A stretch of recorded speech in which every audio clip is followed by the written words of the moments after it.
Not significant. Good evening, Backgammon fans. Bill Riles and Rory Pascar from Las Vegas, Nevada. Rory's Las Vegas Open. This is our first stream of the week. We've got a couple of great Masters jackpot matches coming up. But first of all, let's hear a few words from Rory on your tournament kicking off here. Thank you very much. Hey, Bill. Hello, everyone. Welcome to the streaming for the Las Vegas Open. Obviously, I have to thank my great friend Bill Riles and his stream team, dream team, whatever you want to call it. I don't know. The great Tara Mendicino for the amazing work they do. They literally were doing Dubai last weekend. Flew home on Tuesday from Dubai to Houston, spent one night in their bed, and then flew here to Vegas, spent all day setting up today to start streaming tonight. So we're going to stream tonight, Thursday night, and then all day Friday, Saturday, and Sunday. Their commitment to doing what they do is just awesome. The product they provide is awesome. We are very lucky in the backgammon community to have Bill and Tara doing what they do. Huge, also big thank you to Backgammon Galaxy. That organization is just monstrous. What they're doing is awesome. I love what they're doing with the World Championship. Their software is obviously great, and their YouTube channel has amazing content. And this is a great partnership between me and them, or Backgammon Galaxy and myself, just to stream all my tournaments on their website, as well for the main stream. And then the secondary stream is always on Bill and Tara's APBG stream here on YouTube. So we got two channels to watch the matches. Our first match today, already live on stream 2, actually, is Carl Sellers and Ray Fogerland. Everyone knows Ray Fogerland. I don't need to talk about Ray. He's awesome. He talks so much and has such a great energy for backgammon. Carl Sellers, a lot of people don't know, but you should. If you played on Backgammon Galaxy, the first version, V1, when they took it down and switched over to V2, he was Boo Boo. You don't remember Boo Boo? He was the second-ranked player on Backgammon Galaxy. The dude is freaking great. He is an excellent backgammon player. All due respect to him. I quit playing him on Galaxy. I was sick of giving him freaking points. So happy to play him on the second version, but I quit playing him on the first. He was just killing me. And on this channel coming up, we have two phenomenal backgammon players. One of the greatest of all time. I already consider Matt Geyer one of the greatest of all time. He's still young, but his skill and what he's contributed to the game. Art Benjamin just did a lecture and on EPC, and some of the work actually to supply to this lecturing, some of the data research and whatever was actually done by Matt. Yeah, and he thanked him for it.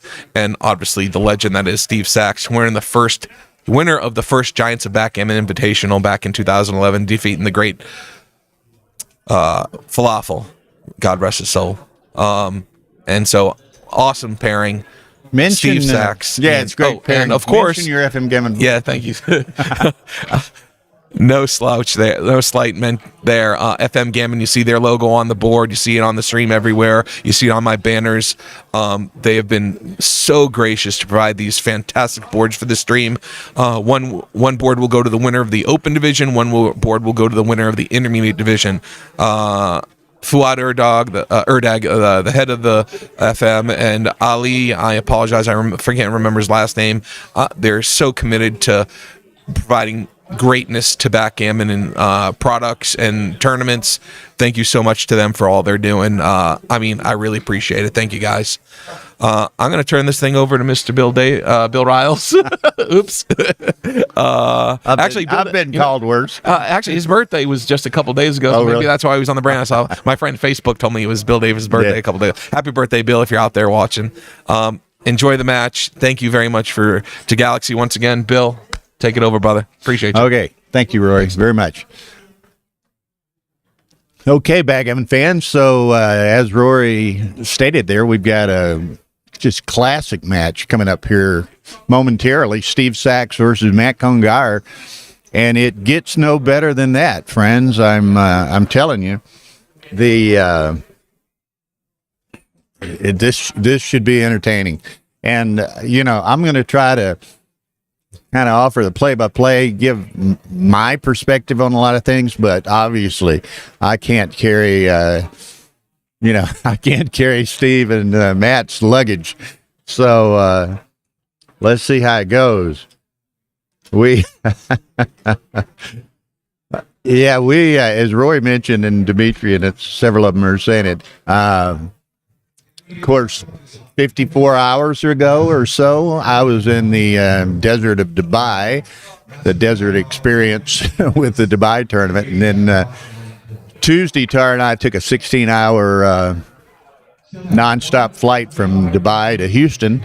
We were on the ground in Houston for, 16 hours or something. Got on another plane and flew out here to do this. We wanted to do the Dubai tournament. Patrick Jabelli offered us that opportunity. Neither of us had ever been there, and we knew it was just going to be an incredible event. So we wanted to take advantage of that opportunity. But, Rory, we've always streamed his tournament. He's always been a big proponent of backgammon and has supported Tara and myself, so we didn't want to, drop the ball with Rory. So out of a sense of loyalty and obligation, friendship, we turned it around and got right back out here. So we're excited. You cannot, Dimitri, smoke on a 16-hour flight, so you might have to have a couple of layovers to get to Dubai. But anyway, we're ready. We're excited. As Rory also said, over on Stream 2 on the Ace Point YouTube channel, we have a very good match, Carl Sellers and Ray Fogerland, that has started. And here we're waiting on, I've seen Matt in the building, in the room. I've not seen Steve here. He may already be back there, but we will soon be starting this classic match, 15-point match. And, we're going to have here shortly my little apprentice, Hannah DeRosier, is going to be joining me. I think right now she's got Frank Frigo trapped over there playing a 1-point match with her. There you can see Frank in the sitting in that table back there, and Hannah is playing him a 1-point match. So she wanted to try to take down the world champion. That's her dad, Jimmy, standing behind her. So she'll be running over here when she finishes putting Frigo at his place, I guess. So it'll be fun. So Hannah will be here shortly. She's getting a little action out of Frigo over there.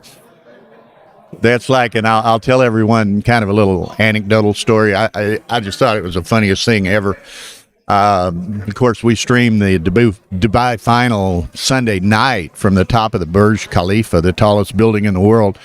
And as it happened, Frank Frigo was watching the stream from his home in San Diego, and he was talking on the phone to some friend of his, and his friend says, they were common friends with Mike Sabotny, and the friend asked Frank, the friend knew Frank was going to be here in Las Vegas, and he asked Frank, he said, is Mike Sabotny going to be in Las Vegas? And, Frigo says, well, I don't know. He said, you can never tell when and where Mike Sabotny's going to show up. And Frank said within a minute, there he is walking across the screen of the stream of the final at the Burj Khalifa in Dubai. So it's a pretty funny story. So anyway, Steve, there we can see him on the player cam. He's approaching the venue, the arena, as it were. So this, again, what a treat. It's always funny. Tara and I talk about, we do so much streaming and so forth, and we always talk about we like to kick a tournament streaming off with a really dynamite match. It kind of sets the tone, seemingly, for the week or however many days it is. And by good fortune, we had the opportunity to stream a really dynamite match on Stream 1 here, first round tonight, or round of 32 in the Masters jackpot. But Steve Sachs and Matt Congar. So, like I say, it gets no better. It's got a Dimitri, to address Dimitri's comment, it's a wood appearing frame. It's got a gloss finish on it, so you get a little bit of glare on that perimeter.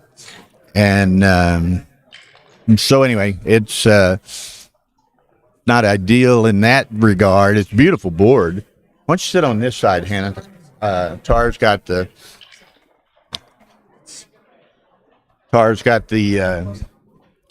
camera oriented this way.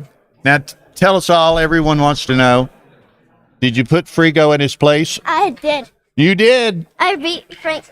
Is this on? Yeah, it's on. Okay. She beat Frank Frigo. Did he take it well? I don't know. Okay. So, anyway, Hannah we've done some streams together. We've had, you first played in our tournament in Texas in February, and then you were in Chicago, and now you're in Las Vegas. So, good to have you here. Has this game started, or is it about to start? Yes, they're both back there now. What they're doing, I don't know, but that's fun. You know, and I'll tell the people just kind of a little anecdotal story regarding you. You may remember this. The time where I beat Jesper. With Jesper, she played Jesper Carlson, our great friend and tremendous asset to our tournament in Texas. She played Jesper a 1-point match in Texas, and or a 1-point game, I should say, and she beat him. And at one point, when contact broke, he was well behind in the race, and he says something to the effect that, "Well, I'm just going to concede. I don't have a chance here," and.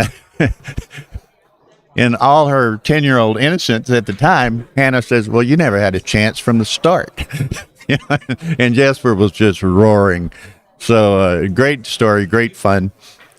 So let's see, you played Frank Frigo today. I have not played a Kiko. You haven't played a Kiko, but you did meet a Kiko, and you had your picture taken with a Kiko. And, of course, in Chicago, you were spent a lot of time with Michi, and... you're just getting to know everyone. You've actually had a lesson from Steve Sachs, as I recall. With the board that we bought in San Antonio. Yeah, lesson came with the board. Okay. Bear off in a certain direction. So, okay, they're finally setting up the checkers. We're going to have Matt Congar. What does Steve say he's doing? On the lower part of the screen and with the white checkers, Steve Sachs the top of the screen with the brown checkers. We're really fortunate. I mean, these are beautiful boards that have been supplied by FM Gammon, and they're nice contrasting colors with the checkers, and the checkers contrast well with the pips. So, and like, several recent tournaments, including, several of them, there have been some, lack of contrast between checkers, and the same color as pips, and the checkers get lost sometimes. So nice differentiation here. And the good lighting, and of course we have the famous Ace Point Magic dice, so there won't be any glare on the dice. So this should be fun. Now I know you're familiar with Sachs because you've taken a lesson from him and whatever. Now, do you know the name Matt Congar? And yes, sir, I do. Have you met him? I have not talked to him yet. I've heard about him. Yeah. But I have not. Okay. And you're playing in the novice starting tomorrow, right? Yes, sir. Okay. Yeah. So, pretty good. Hannah's a real precocious little thing, and you're what, a big volleyball player and softball player, competitive softball, competitive volleyball. Yes, sir. So, and a straight A student. So that's good. Okay. I see Brandon and Ian got a little action going here. Well, not. Oh, okay. Tara probably has her headphones on, so I will ask her if she can perhaps rotate the Did she player cam ever so slightly to get Matt more into the camera, and it looks as though Steve will well be into the camera. And so it's like they'll be starting soon. What time is it? 9:13. So they're off to a little bit of a late start. And this is a 15-point match, so we'll see. Now, how are you feeling? Now, I know you're from Louisiana, so it's actually 11:15 at home. It's very late. It's very late. Whenever we got here and settled in, it was like 1 o'clock, either here or there, but it was very late. Very late. Now, you got in a good night's sleep, though? Yes, sir.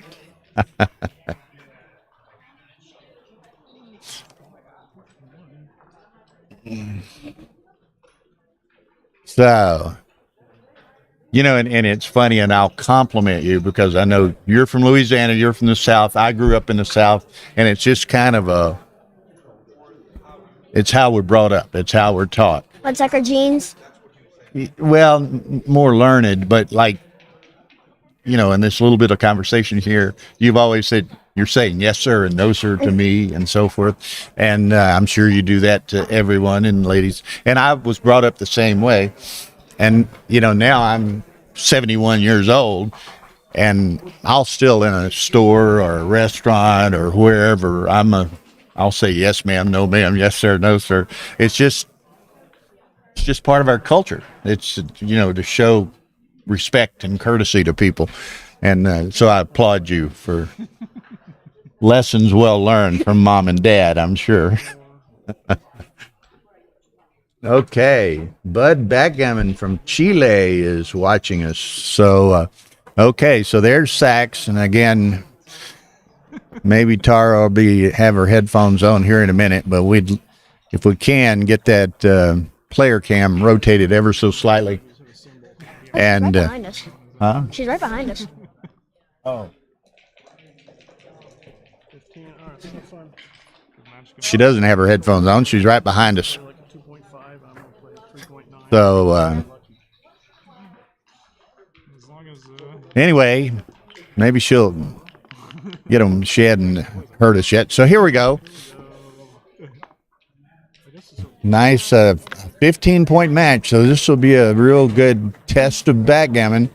A very long, patient, long match.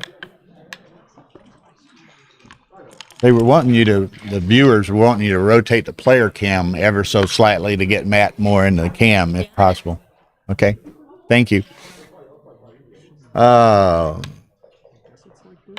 Colombo, Sri Lanka, Casper Vandertak. Okay. Now, as we'll notice, I mean, both these guys are elite players. So this, like I say, I'm not going to... Well, actually, I should tell Steve not to dance on one-point boards, but... we'll try to offer a little bit of perspective on their play, but I'm going to defer to them in pretty much all decisions. Okay, there we go. So Steve on the left, orange shirt. Matt, I guess that's black or dark blue shirt on the right.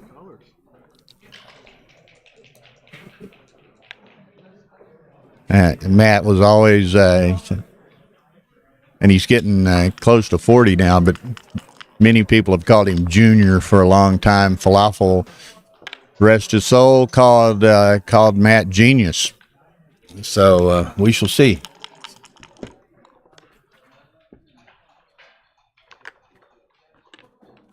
Okay, so Matt's got a nice little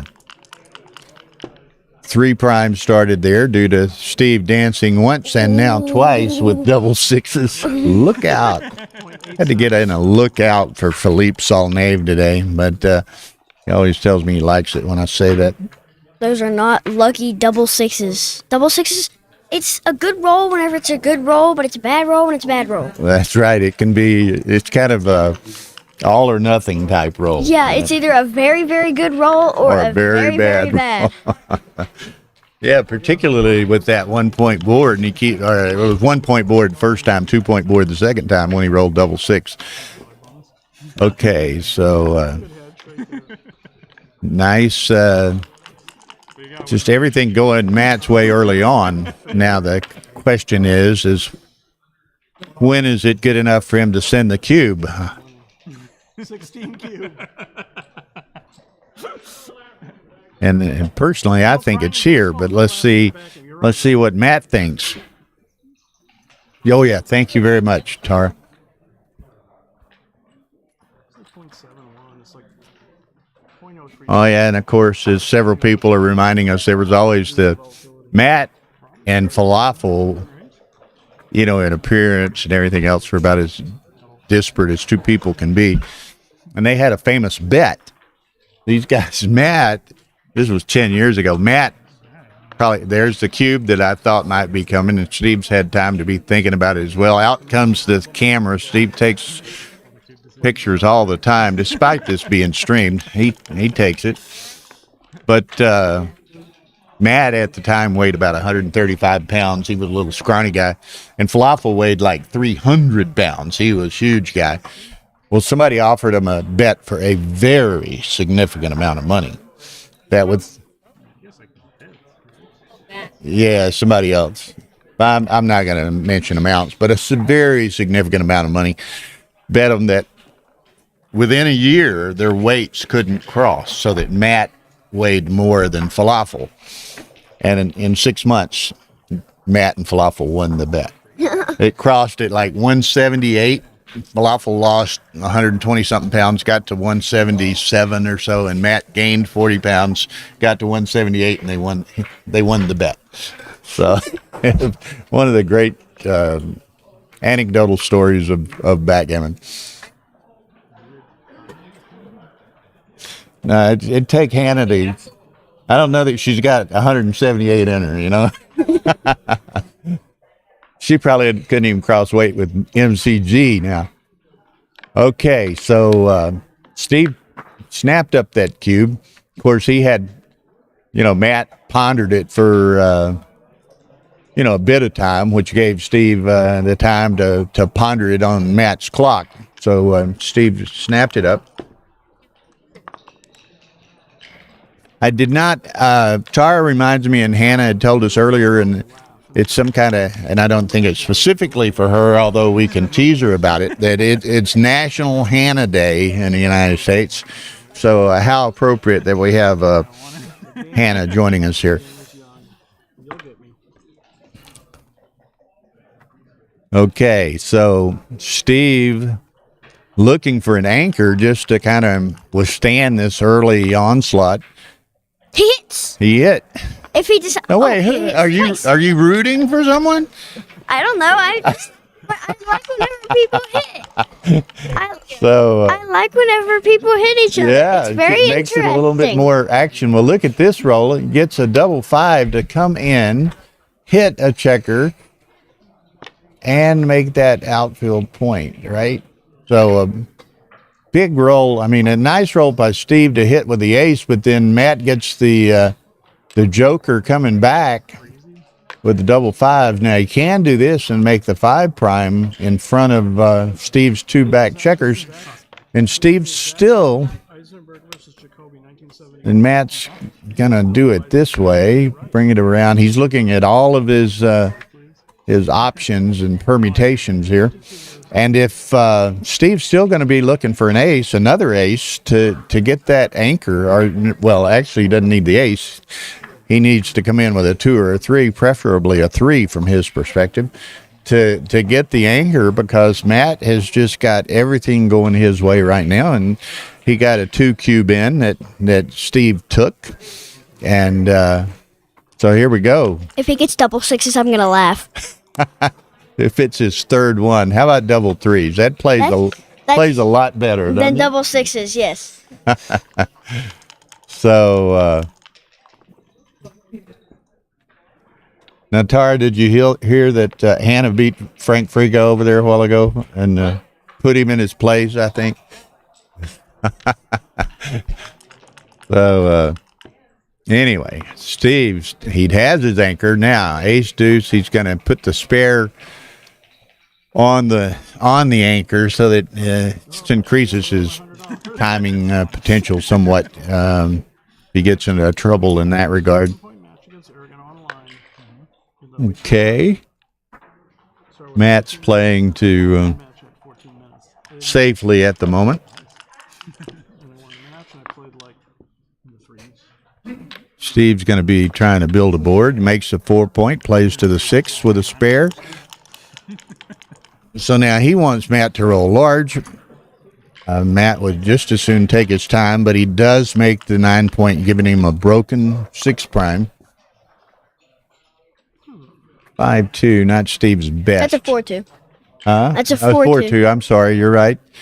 So It is kind of hard to see since it was like right on the edge of the outer FM Gammon thing. That was okay. So there's that set of 5s, which Steve was hoping that Matt would roll some large numbers, and there's a large number, and the back 2 were blocked, so he couldn't escape. So now Steve can get that spare out. That's what he put it there for.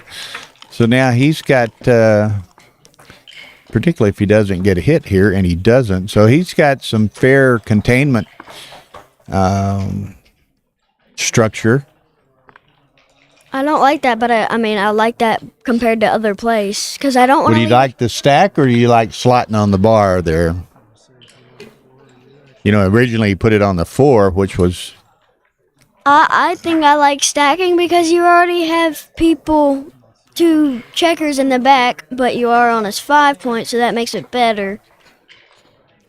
I still rather. Yeah, I'm kind of torn. I like this because if he does get hit, he recirculates the checker and can maybe sustain his home board a little bit longer.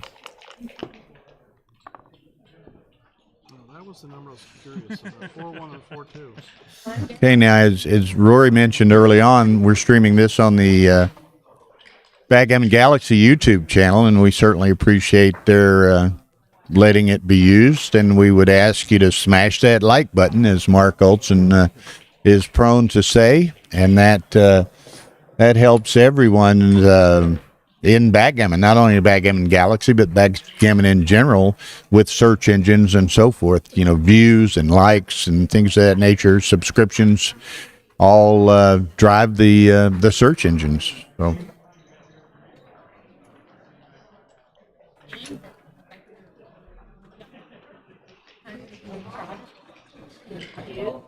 Yeah, and we'll mention Tara's reminding me, and while we were in Dubai, actually, the Backgammon Galaxy introduced a number of new products that's on their shop, so you can check those out. A lot of new and beautiful translucent dice colors. So cubes, all of the above. New board designs. Some of the inlays. And I forget what do they call the new one that we used in Monte Carlo final? I forget. It was kind of cute. I don't remember what they call it. People had some nicknames for it that were depending on one's perspective, positive or negative. But anyway, that's a negative MVF. But yeah. So, okay, there's a nice pick and pass for Steve. Now, if he can get Matt to dance once or twice, That would be. which he does. Now, Steve, maybe make the 5-point or come out with that checker and pick up a second checker, then not exactly what he had in mind. But this match is fairly volatile at the moment. If Steve Mike could turn this thing around and get in a nice recube. Quantum, is that it? Ian put a question mark on it. Quantum.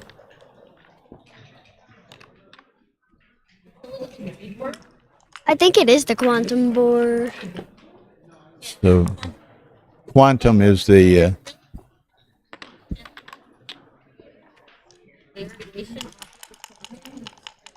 interstellar, and quantum are some variations on that. So there, Steve did get in that recube.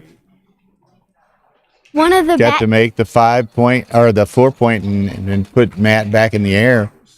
So this is going to now this is where we all learn to a degree, or certainly I do. But normally most backgammon players, I would say, would probably tend to drop this like a hot rock.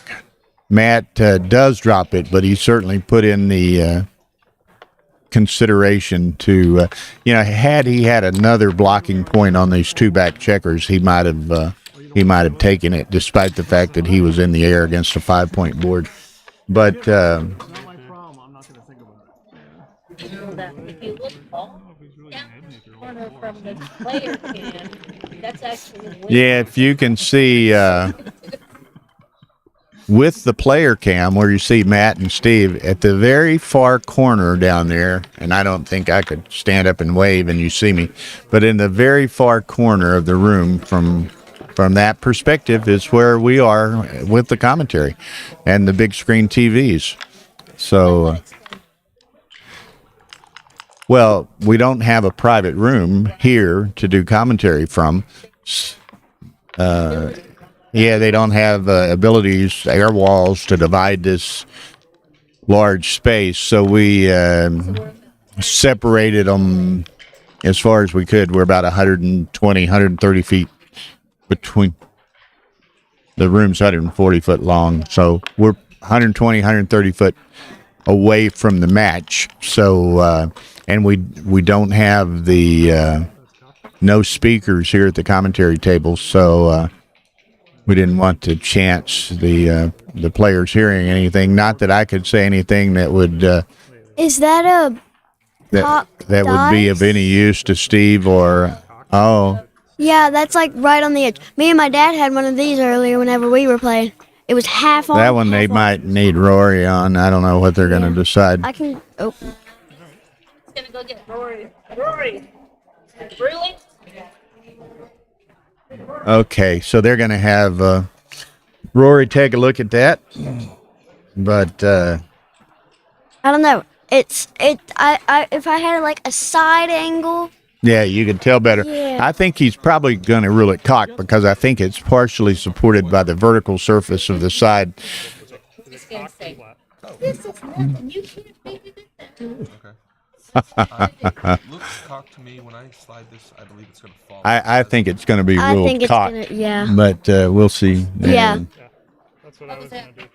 Like some kind No, I of said, test. but if you did that, it sounded yeah, and I'm not sure how good a test, but I think it was definitely partially supported by the okay. Anyway, by the wall.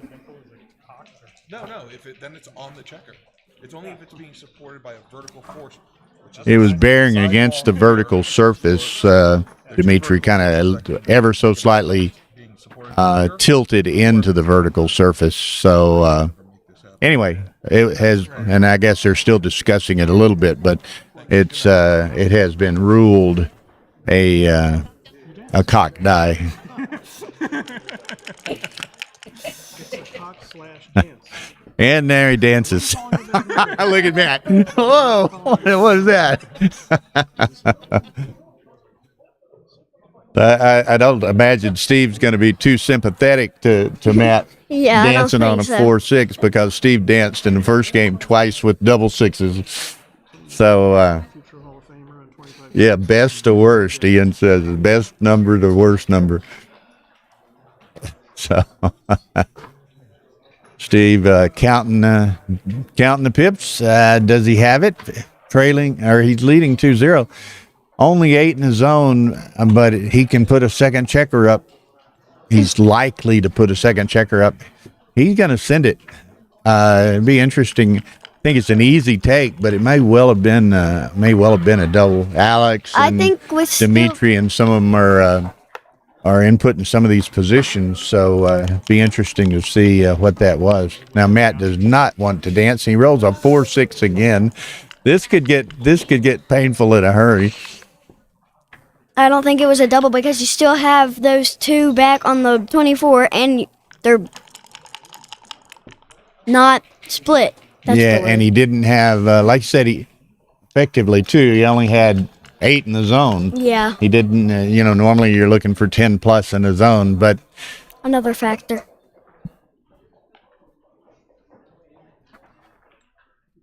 okay. So, and you're a Southern girl. You'll appreciate my occasional, I don't know, adage or whatever. Like this one's going to leave a scar, right? He's going to get hit, potentially get hit pretty hard, Yeah. right? So this one might leave a scar, Yeah. like a serious wound, right?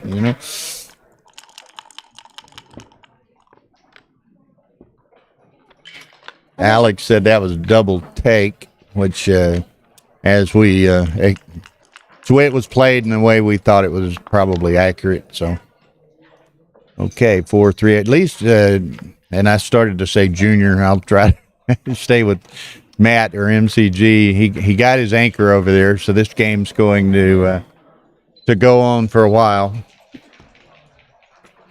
Pretty big double, pretty big take. So.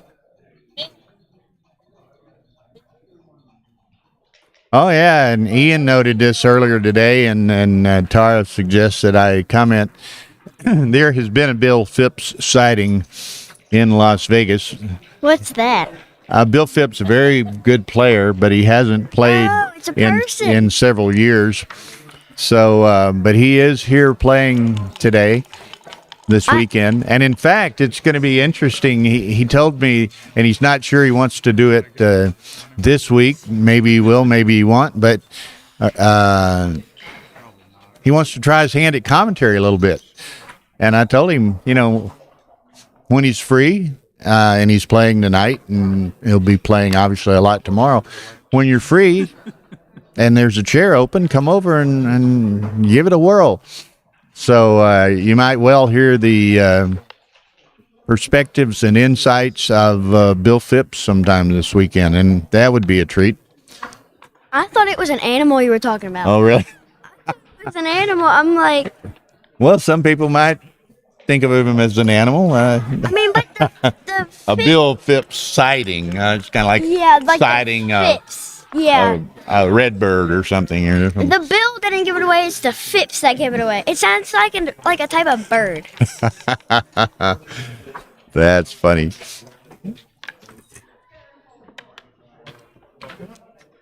Okay, so Matt is going to try to construct a board over there and hopefully get a shot. And there's his shot. Well, no, that one's 7 away, so gets an indirect, but not the direct yet. And that looks like a 7 to me now. Steve has to make the decision whether he's going to hit it more often than not. Hitting. It's hard to go against a hit, I just love hitting. I like just grabbing the checker. And just pulling love it to to the bar. hit it and put that puppy on the bar, huh? I just love. I don't know why. I like pain. I like seeing other people in pain. I don't know why. Okay, It's so so entertaining. now this is the thing. Steve can hit this, which he's obviously, or Matt can hit this, which he's obviously considering, but a lot of downside to this too, because he gives up his anchor. If he hits it, he's going to have a blot in his home board, a blot in his outfield. So it's kind of a gammon-rich position. If he gets away with it, fine. If not, it could get really ugly really fast. Brandon says no hit. You're talking about how you just love to hit checkers, and Dmitry Obakov, who's a great guy and a good player. He says, I'm a little worried about this girl. He has the right attitude for backgammon, says David Klause. Hello, David Klause. Good to see you here, and congratulations on your win in Skopje. Now this is the kind of play. I mean, this is terribly significant to this game, and because of the 2-cube in play and the gammons at stake, it's very significant to this match. So Matt hits it, big play, but he took a lot of time to think about it, and he survives that. But Steve, of course, attacks the consequent blot on the deuce over there. So Matt needs to come in. He would like a Fogerland. Not a Fogerland, but close enough. Deuces. A Fogerland is a 2-6 from the bar. His last name's Fogerland. So There's Fogerland playing over there. Yeah. That's why I was confused, because that's a person. Okay, so now look at this. Steve's got 2 in the air, and well, you know, it's interesting. Sack's got a recube in on Matt's cube in the first game, and it looks like Matt might get a recube in on Steve's cube in the second game. And there it comes now. Now this is probably a little bit more a chance of a take than Matt had in the last game, where Steve sent him the 4 cube. But let's see what happens.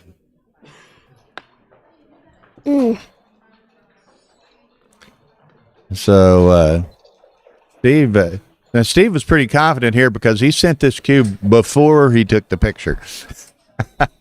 Steve's a big picture taker, and it's kind of interesting because, and of course this match, although streamed, doesn't have the live transcription. So for the players to get relatively quick feedback on the analysis of positions and so forth, they'll take photos and put them in XG themselves after the game. Okay, Shagan, Alex says it's a 166 pass, so a big pass. And the fact that it's there's a lot of gammon potential, and it is a 4 cube, which would make a gammon worth 8. So Steve correctly lets it go.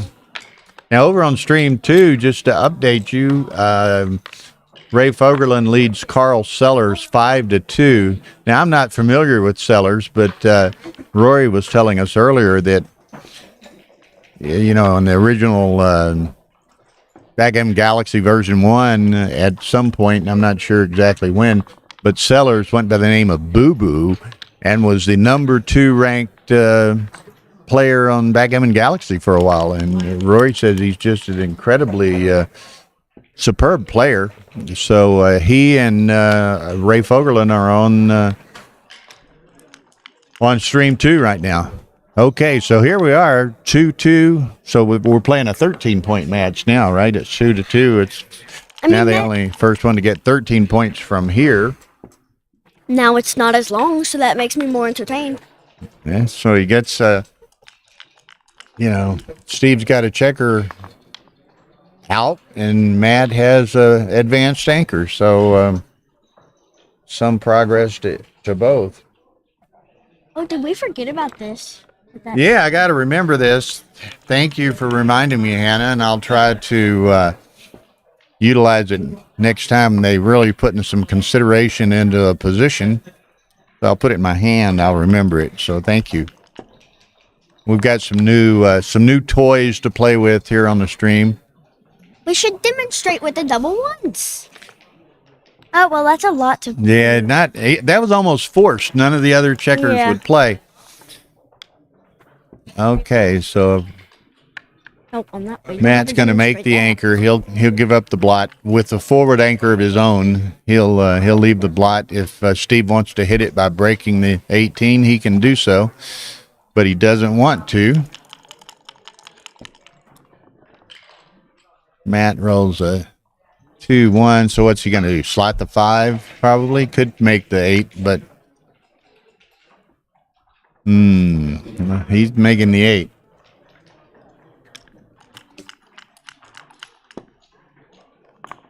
Okay, Steve, 6-1, so he can safety this guy and then play to the 3. He doesn't want to stack 6 any heavier than it is at the moment. Boxes, so that moves a lot of freight. He's still got a blot, though. He can run, but he can't hide, not with all of them. Steve needs a 4, doesn't get it, so now... It's right. If one of those just turned one more, it's a 5 and a 3, just right in between. So Right. close. So now Junior's going to count this. I say Junior. I believe he reached for it. Okay. Okay, so he's well up in the count. It's just Steve's got a lot of time, so he'll be able to sit there and perhaps get a shot at as Matt tries to clear the midpoint. So I wouldn't be surprised if Steve doesn't take this. And by the way, whoever pointed it out, what was that? Shagan, that a hit on that last roll was a 298 blunder, or on the last game was a 298 blunder. So properly played. Steve takes that, as I thought he might. Now he needs to make his 5-point or 4-point or vice versa. And okay, so take that and slot the 5. Hey, Tara.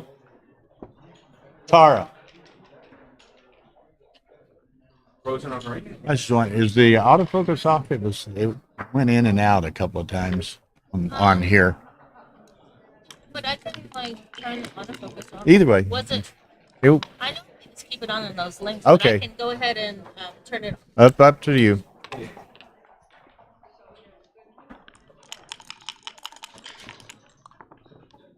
Where is Brandon Macklin anyway? I thought you might be out here, B-Mac.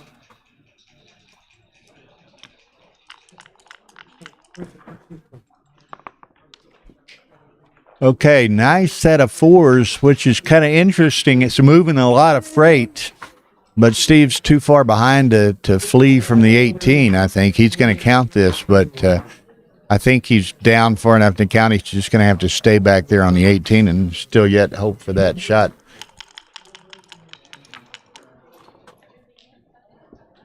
Three, 1.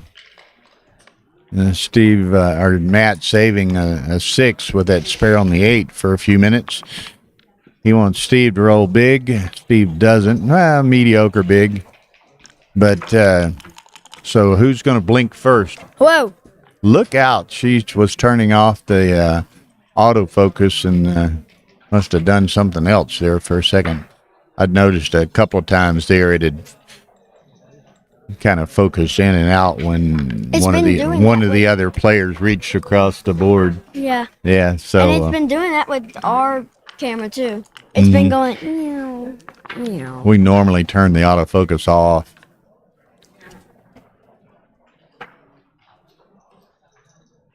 Yeah, Dimitri, the camera blinked first. Okay, so Steve saving a couple of 6s and not only saving a couple of 6s, but enhancing his potential to make the ace as well. Now, Matt rolls big, so next roll is going to be kind of the key roll of this game. That's why these cameras are different than the other ones. It wants to get deeper. Yeah. Okay. Then there's a tough number for Matt, 6-1. Now Steve's got what's that, 17 hitters holding a 2 cube. He's got a roll, but almost a favorite to hit that checker. He hits it and makes the 6 prime. Oh, yeah, Matt that's good. does not want to come in because of the 2 blots in his home board. So Steve will play on for the G here. He's going to go fishing for that second and third checker. So Matt does not want to come in. Down and checkers legal in ABT tournaments. It's also a legal moves tournament. So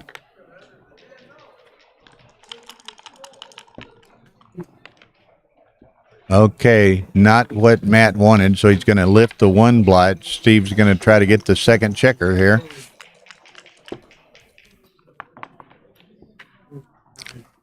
He dances, and he's okay with that. He's still looking for that.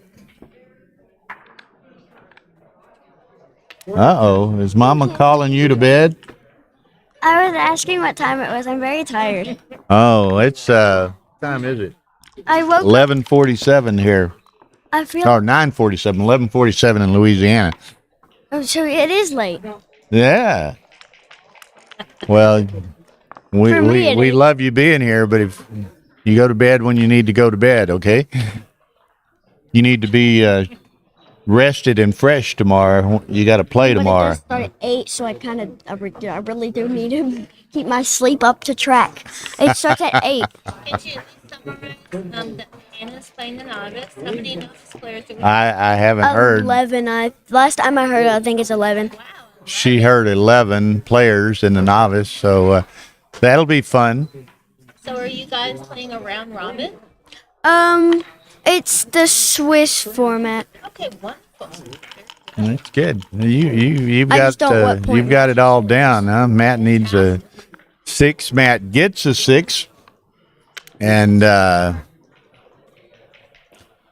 so now 10, 12. Steve got 2 off. So now the question is, well, Steve's holding the cube, so it's Steve's action. So Matt's going to see what he can do. He'd like a 10 or a big double or something. He gets a 9, which not quite what he wanted. Steve's making a quick count here. And Oh, I he thought he has was- to consider the fact that he may hit the checker in addition to the pip count race. Yeah. Checkers off, right? He has 2 off. Oh yeah, I can barely Barely see him him up there. On the conversely, you can Yeah. count how many checkers are on the board. He has 13 on the board, right? So this is, Yeah. you know, and it's interesting because both of this is an illustration for Steve and Matt showed it a little bit earlier. When they get to these critical, significant decisions, they're not afraid to burn the time to, you know, to go through the, you know, count of the race, any algorithms and reference positions they may be familiar with that relate to this position. But what do we have here? We have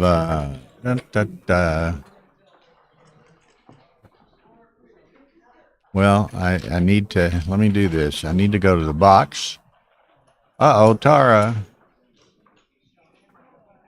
I was going to try to play with my telestrator and I messed up somehow.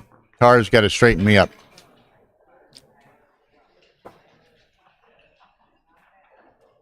If there was just like a back button. Oh, that. I need a Yeah. back button. Okay. So how did I get out of that? Well, I hit clear all and it went to that other thing. One thing to learn: don't move the mouse while hitting any of these. Okay. Hitting this button because it's taking control Okay. over the mouse. Okay. Okay, so Steve That's all you do. Steve did decide to send this. So what do we have in this count? I can do it faster, just counting to 24, 32, 41 for Matt, and 32, 49 for Steve. So this is, what did I say for 41, 49? You said, you said 30? I think this is a take. He's Matt's ahead in the race. In fact, this was it even a double?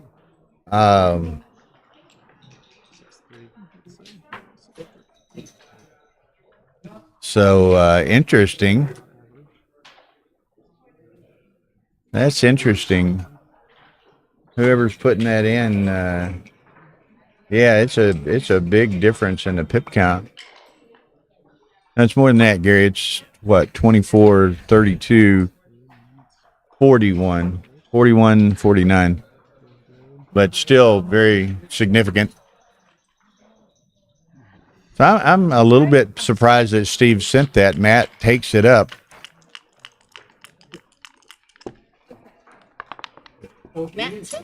Matt took it, which I think he should. Steve missed, so now Matt's ahead in the race. And Steve does have 2 checkers off, but we're not, and it's not, that's a nice roll. It's not imminent, but we've definitely got a potential of an 8 cube here soon.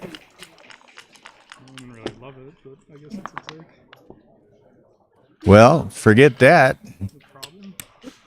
I always like to, when I roll a big double. A suspect cube, or who knows. I mean, I think it would at best was close to roll a big set shortly thereafter.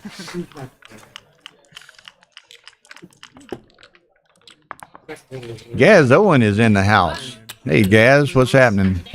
Steve going to work with those big doubles. So, Matt, what's he got? 10. So that's not going to work. Steve sacked probably thought the match was over. He was going. Okay, 6-2 sacks.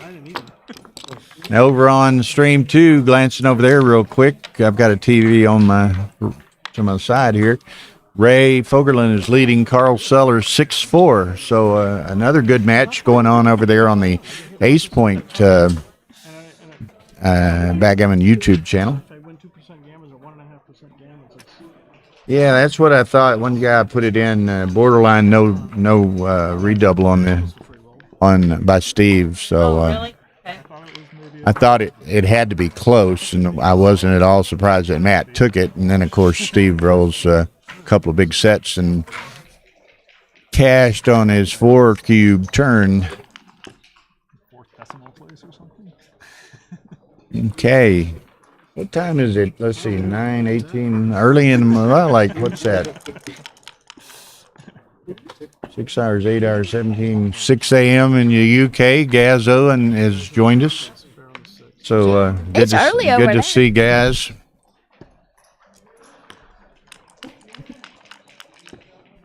So, okay, Steve's got a nice 3-1. So Steve's got some developing structure. Matt has a lot of potential to make the 4-point or the 5-point, and makes the 4.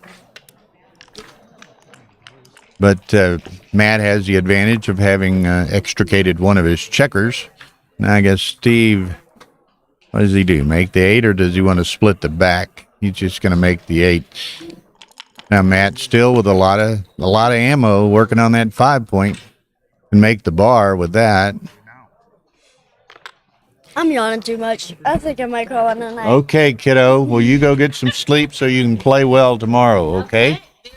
Good night, Hannah. Thank you. So, Ms. Hannah, y'all might have seen I posted a photo that was taken this afternoon of her and Akiko, and she was just glowing, standing next to Akiko, and I kind of teasingly said on the photo caption, a world champion and a future world champion with a question mark. But Hannah DeRosier, a name we've heard quite a bit this year. So, okay, set of deuces.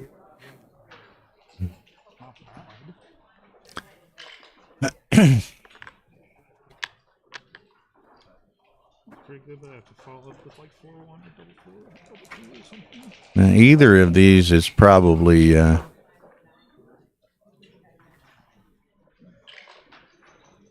preferable to other options he might have, one of which would be the switch, but I don't think he wants to do that. So it looks like he's looking at them both. He's kind of narrowed it down to the 5-point and the 9-point. So Brandon makes the 5.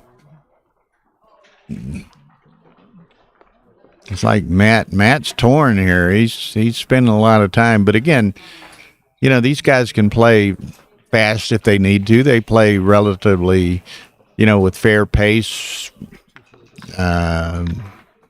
with simple plays, but they'll invest the time necessary for the critical decisions and positions. Oh, you're in Vietnam, Gaz. Ah, okay. What are you doing in Vietnam? Although I hear it's a lovely place to visit. 6-3.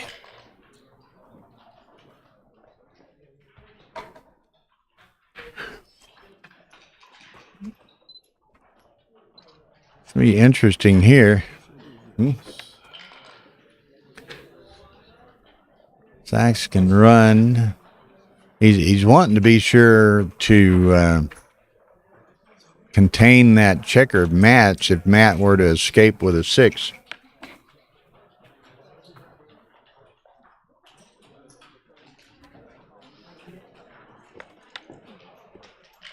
Okay, so and Steve's stripped on all these points out here. So in order to hit, which he does hit here, he has to give up the mid. Although that doesn't cause him considerable concern because he's got so much ammunition now working on that bar point. Or that was Matt. I'm sorry, Steve dances. So now Matt sends it. Now, what do we do here? Steve's got one of Matt's checkers back on the 24. Matt's got all kinds of ammunition working on the bar.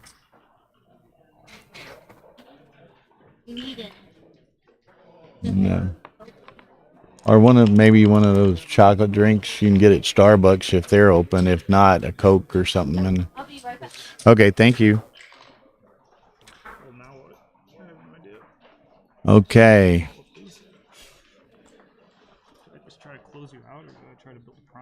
So again, this time they're both been faced with some pretty interesting cube decisions. Steve takes that one.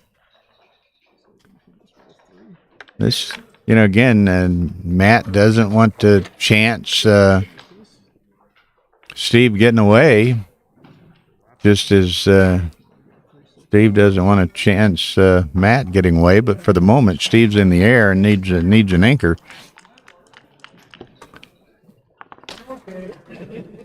3-4, it's in, but not an anchor, so he's going to, coming out.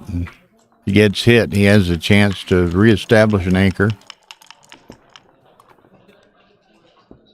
He does get hit. Well, he gets hit. Either one gets hit. He can make the ace point. He could put 2 in the air if he wanted to. He's going to take the ace point, it looks like, and does. Now Steve needs to enter badly. Doesn't. So this match could easily be 4 points the other way and then tied again. Nice shake there. He would like to pick up either of these checkers, but he's going to come on, just hope to get the one checker, the second checker. So he duped the 3s there. Okay. Steve's going to play with one blot.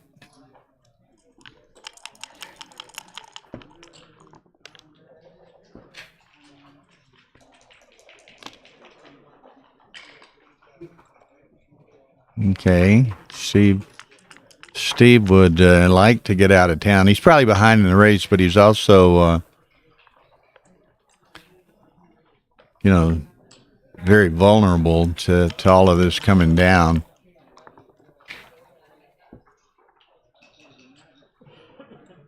Matt might play okay, he's not going to hit. He's just going to play on, try to collect his 2 points rather than risk losing the 2 points. Now, here's an interesting one, Steve, I'm going to efficiently utilize my 6-2 and try to, position myself to save a gammon if I do get hit or pointed upon. If you run out, then you very likely are just burning that roll. So I like this play by Steve. There's there's something. Sixes. Okay, so now Steve needs to, again, efficiently, and he may even run rather than chance getting the freak G here. Yeah, so let's go move to the 6. So now he'll be just as efficiently as possible bringing his checkers around and into his home board to try to forestall a gammon. You'll see he's moving just to the 6 point. He has checkers already on the 3, 4, 5, so he's protected pretty much in that sense. So he just wants to maximize the efficiency of his checkers by moving straight to the 3 point. So that time he moves 2 down. Matt rolls a 6-1, so it looks as though Steve will beat this gammon. So it'll be a 6-4 match.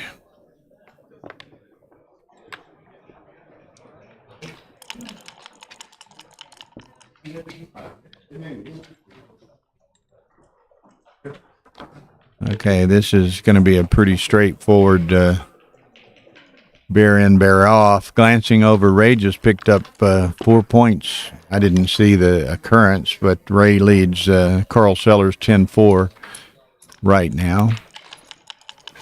Now, just for everyone's information, that should have taken a picture. I think at either 10 or 11 o'clock tomorrow, I'll need to verify that, is the championship and intermediate tournaments begin again.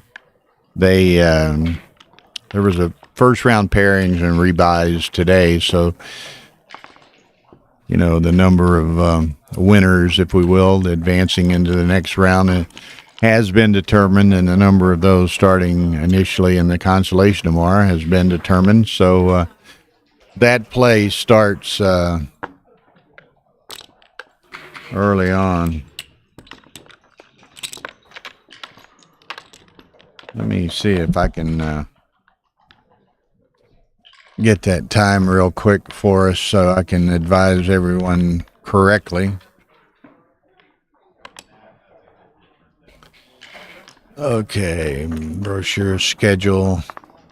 Okay, tomorrow is Friday, 11 a.m. All the play resumes tomorrow, 11 a.m. And we'll have streaming all day. There'll be matches. Well, I can look at the schedule again real quick rather than just try to. Yeah, all play. We're going to have matches all day, and then the next round of the jackpots will be at 8 p.m. tomorrow. So we're going to have a good probably 6 or 7 pairs of matches that we'll likely stream tomorrow. So you'll get your fill of listening to Bill, but you'll also get your fill of watching the backgammon that we all love.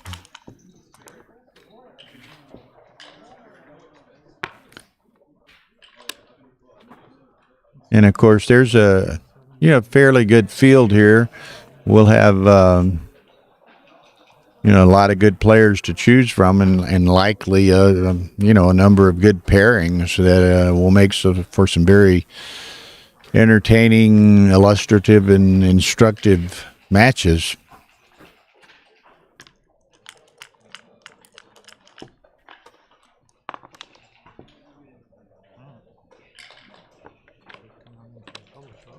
Okay, nice double 3. So Steve's got the best 4 point board, but he doesn't have any other builders yet. So it's, provided Matt can get in and anchor, this game is going to carry on for a while.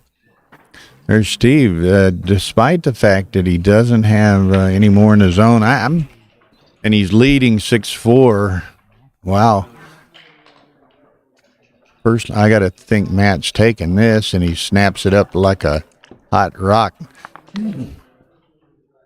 Ace deuce. So Steve probably going to play to the 11. Could play to the 22, so he'd be able to hop that 3 prime with a 6, but he does play to the 11. Matt, 4-3, not exactly what he has in mind. Doesn't do anything anywhere. So now Matt or Steve will try to seize the advantage from this roll. 4-3, he can make the. No, he can't make nothing. Okay, go to the 6, I guess. Could go to the 4 and not play with a blot in the outfield. See what his choice is. He brings them both down, and Matt only has a 1-point board. Okay, gets away with that.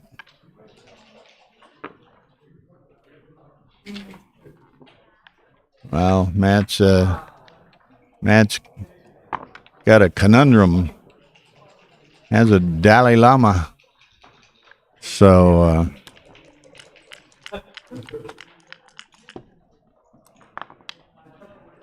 4-2 makes the bar. So now he's got a 5 prime. Matt needs an ace here. Doesn't get it. 6-4 run. So he'll only have the one checker back, but it's one removed from the 5 prime. So he's in danger of getting prime back there.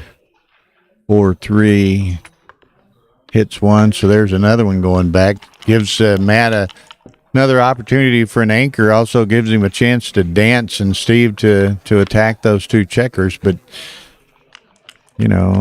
Steve gets hit here. Steve dances here.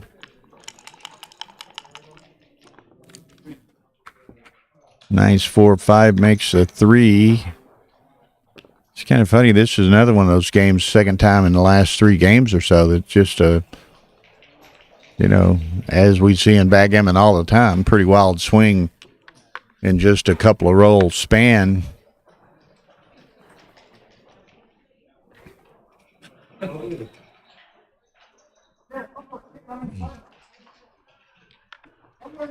Okay, so he's going to go ahead and looks like make the 3-point. The midpoint's not going to serve him long, so maybe the point is correct. But, he decides to bring him down. Brandon liked the 3-point as well. 6-3, nice shake.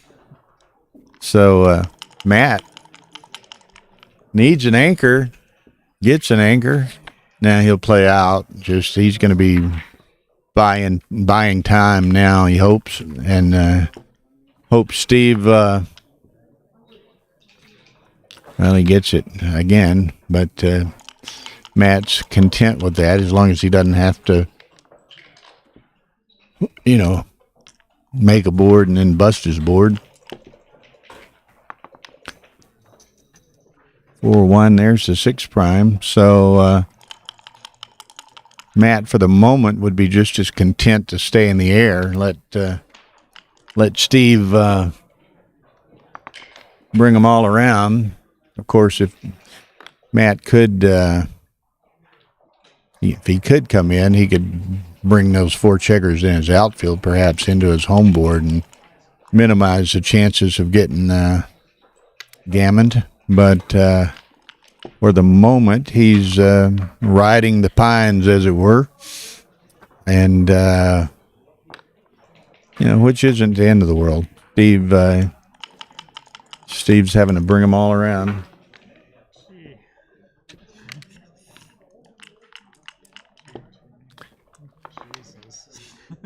Okay, set of 4s. That moves a lot of numbers. Now, what does Steve might want to pre-clear the 7 here at some point. He's going to shift and do it this way, which is certainly, I can see the merit in that. Something I probably wouldn't have seen as a player, but can certainly appreciate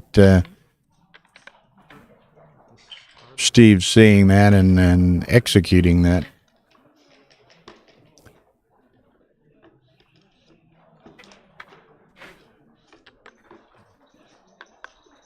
Okay, so moving it to the 6 kind of gives him 3 builders working on the 3, but he plays it to the 7.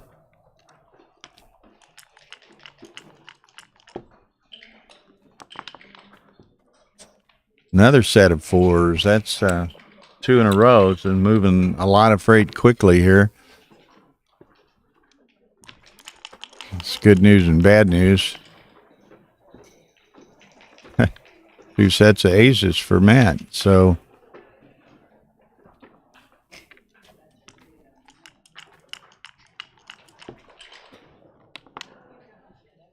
Steve, nice 4-2 will go to the, well, he can move to the 3 and only have 2 checkers on the back point, 5 in this case.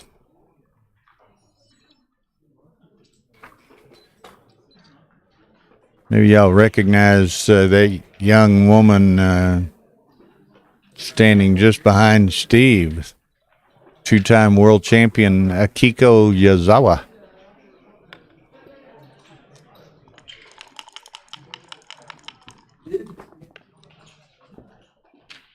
Five three, Matt can get him moving. Does he want to burn any pips? He burns 3 by making the 3, such that were he to pick up a checker, he'll ideally be able to prime that checker rather quickly.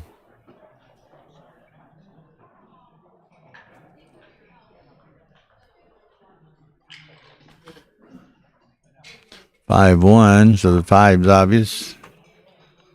Oh, 3-1. I'm sorry, misread it. Okay, so Matt wants to cock dice. He wants to bring that checker around.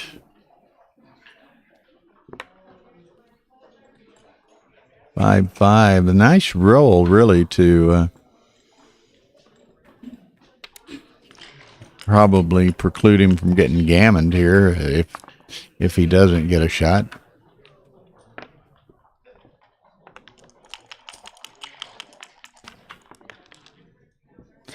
Six three, so he's gone with that. Now, Sachs would like a couple of small numbers to point on Matt and, maybe get a freak G out of this. He gets 2 big numbers rather than 2 small numbers.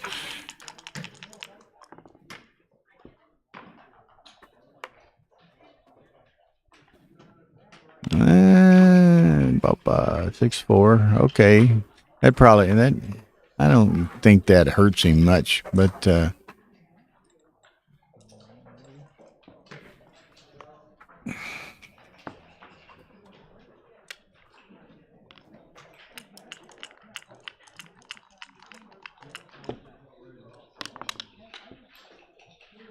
of 4s, his 3rd one this game, so that's looking good. Now he's got 8 checkers, so it's time for Matt to leave. 3-1 may not entice him to leave because he can't get it out of the home board, although he could get it where, he wouldn't get BG'd off of 2 sets and a small number of his own. Could leave a shot here, though, and he does. So Matt looking for a deuce. Looking for a deuce. Gets the deuce, so Steve with 9 off, so this will be interesting. This will be interesting. Wow, the old double dribble against the checker on the bar.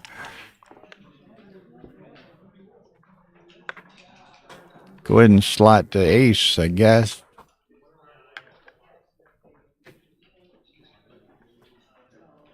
Can't make it till you slot it. You're not going to probably force him to leave another blot in his home board in anyway, so. Okay, so want to keep those spares high if he can.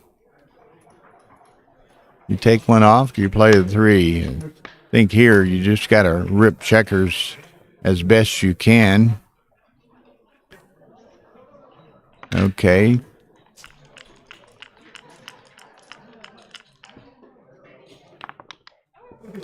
Ace 6, what a roll. Look out. That's for Philippe. Oh, and then dances on a set of deuces. What kind of nonsense is that? But Matt did get a checker off. Didn't he in this exchange? Pretty sure he did. 10, 13, 14. Yeah, it's over in the rack. Okay, so you got one off.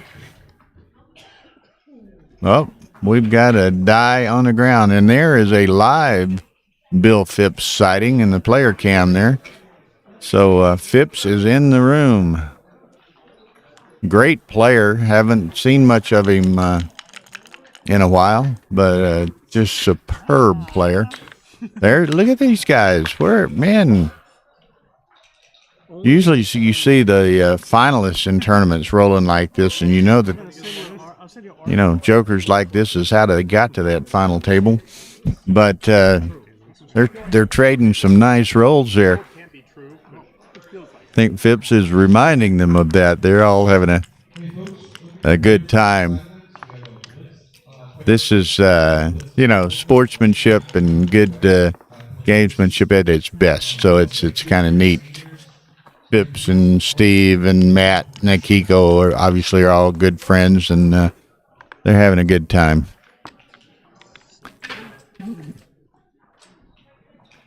Okay, now let's see what happens here, and others will know the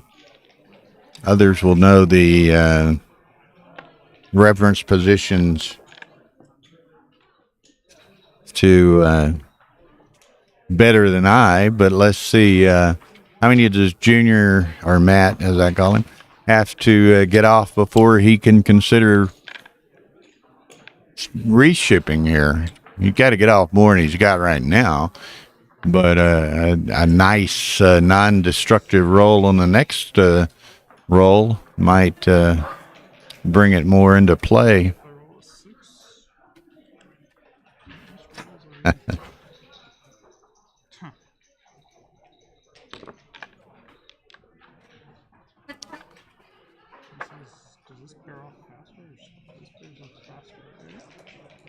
Ooh. Pardon me.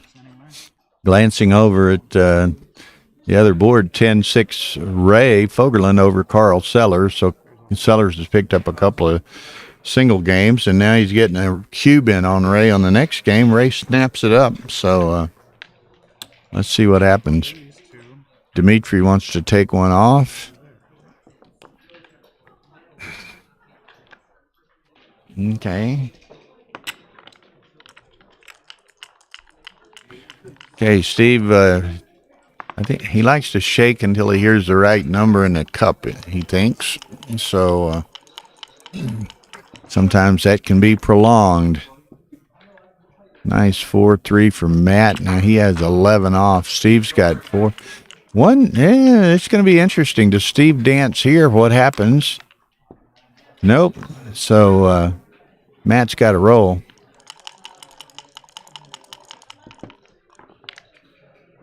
6-2, so he has 9. 5 to get in. 2 to get in. 1. So this is close. What's Steve got? He's got 7 crossovers. Matt has 9 crossovers on roll. Steve has a void on the ace. Wow. Bammo.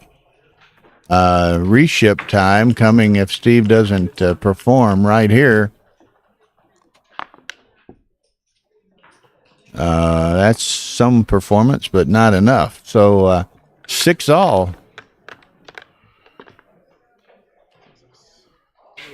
I think you're right, Casper. It was close. It was really close. So now 6 all, 9-point game. So nice competitive battle here so far. And on we charge. Steve wants a break. So going to take a break. Now Tara will probably give us a 2-up view here so that you can see the Fogerlund Sellers match on half of the screen. So hopefully she'll put it up and y'all won't have to necessarily go to the other channel, although many of you may well have 2 tabs open, so that's relatively easy to do.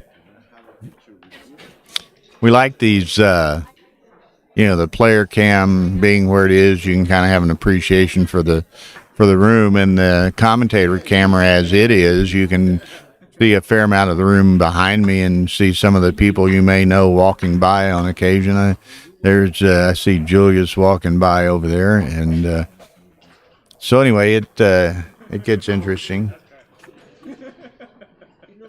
Yeah, Gaz says those kinds of cubes are easy to miss at times.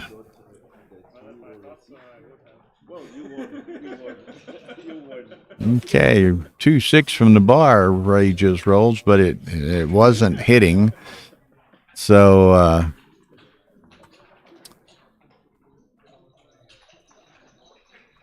Tara ran up to the room real quick. That's why we didn't get to switch to the 2-up view. But she'll be back. There's Carol Joy Cole walking in behind us. Sue Will sitting there behind me. And I think I see Jonah walking around back there. So it's kind of neat to have the views of the room and some of the players and what have you. Offers kind of a entertaining perspective, I think. Now this room, you can see a pretty good expanse of it. I think it's 60 foot by 140.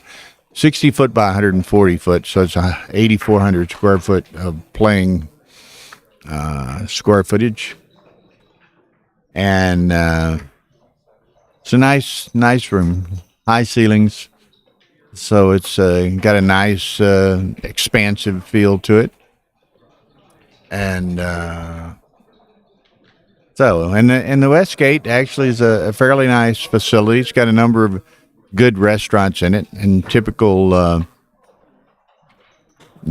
casino hotel here in Las Vegas has a big casino, has a nice sports book, has, a couple of theaters and some nice shows going on. They have a comedy theater, and then they have a show theater.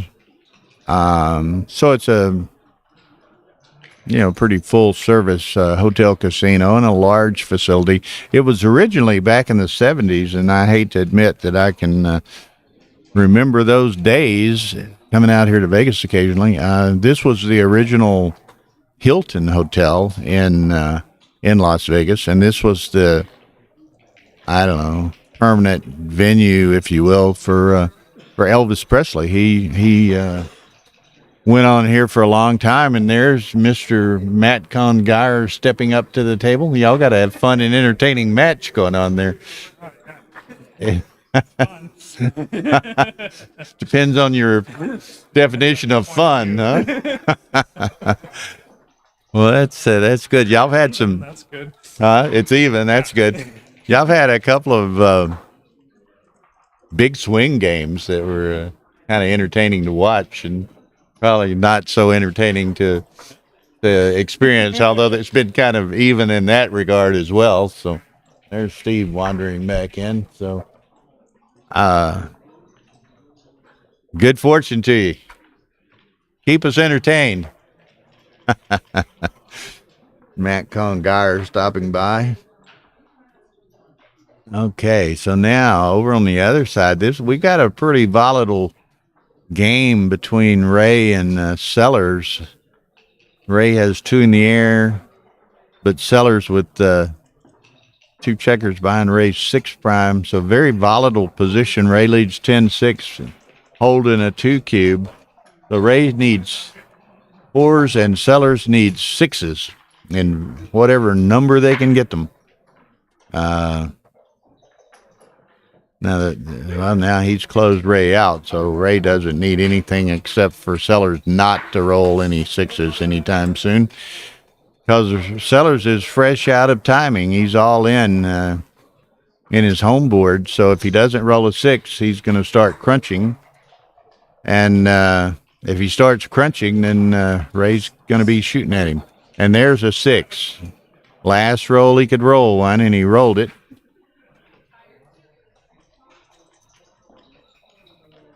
Gaz says that was a 168. No redouble at that point in time when Matt cleared the 6 and had a dance by Steve. Okay, so now Sellers has already had to crack the 6. Needs a 6. He doesn't have to crack the 5 yet, but he still hasn't rolled a 6. Ray 3 in the air. If he doesn't roll a 6 here, could get interesting. 5-1. Well, he can sustain that, so he has a 5-point board for one more roll. Ray's still trying to get anything of his 3 in the air in now. Sellers either rolls a 6 or definitely cracks further this roll. 5-4, so that gives the blot on the 5 now. This is going to be interesting. Yeah, they're on break. So, yeah, they're on break. So I'm kind of watching Channel 2 over here. And so this is going to be interesting. If he doesn't roll a 6 here. Whoa, that's a 6. 2, 3, and picks up the that. Now that will work. Of course, he's odd on the back, which is Ray's only hope here. That was really, Ray was very close to, perhaps at least considering a reship. Now, nice shake there. Oh, I'd have taken one off, but he just plays 4-1. I'd have played 4-2 and taken one off the ace, but I think that was just an oversight.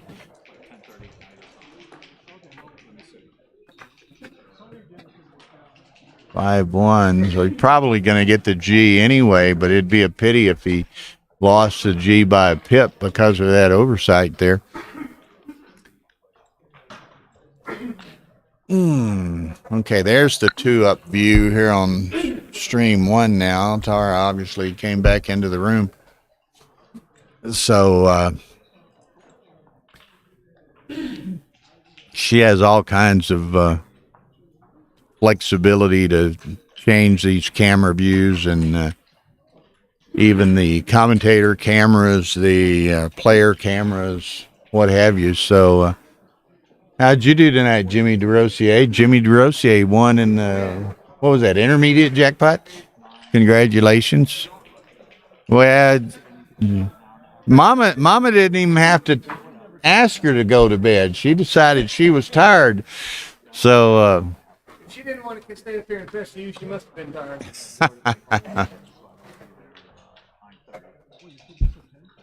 Jimmy DeRosier was standing here. That's Hannah's dad. And he's playing here. They're from Lake Charles, Louisiana. 2 big sets. Otherwise, we got a tie match here. That don't work, Ray. So 10-all.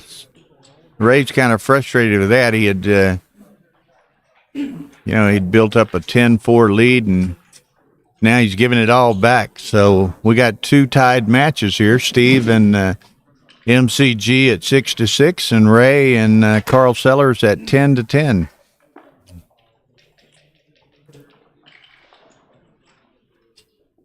Yep. Hey, I got in a couple of lookouts just for you, Philippe, just for you. I hope you were out here playing. You didn't even hear them. Okay, so Ray and Carl continue on while Matt and Steve are taking a little break. These 15-point matches, there's kind of a standard rule of thumb and they're used in standard time settings as well, which is 2 and 12. They standard rule of thumb is it's about 11 points per minute. So they've got a 15-point match on average is going to last 165 minutes. Throw in a break or 2, and that's right at 3 hours. So there they are. Well, what are we doing? Okay, you can put it away now. I trust you. Oh, there we lost it and then back. I don't know. Trading small bills. Maybe somebody went and bought a water for themselves and a water for the other or something. I don't know. But didn't look like any, and it's way too early anyway for any kind of hedging, unless they're more confident than I think they are. So anyway, they're back at it. Ray and Sellers at 10-10 over on 2, and we're back in full bore at table or stream 1.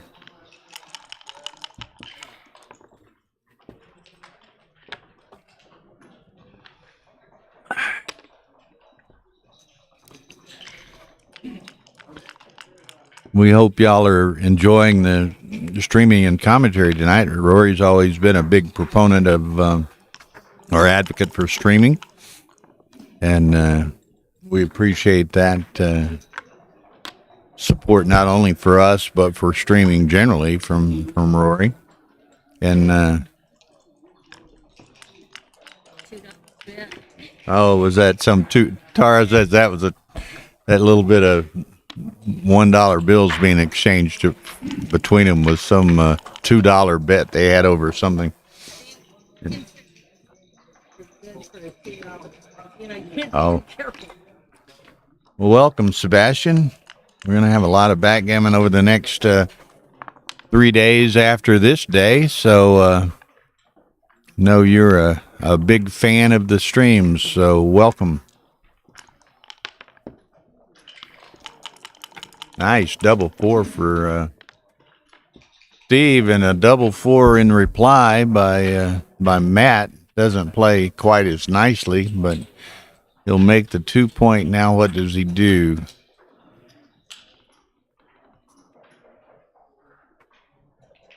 Came in with the first, so he's got 3 to play. He could play down to the 9 if he wanted to, with all 3 of those from the mid.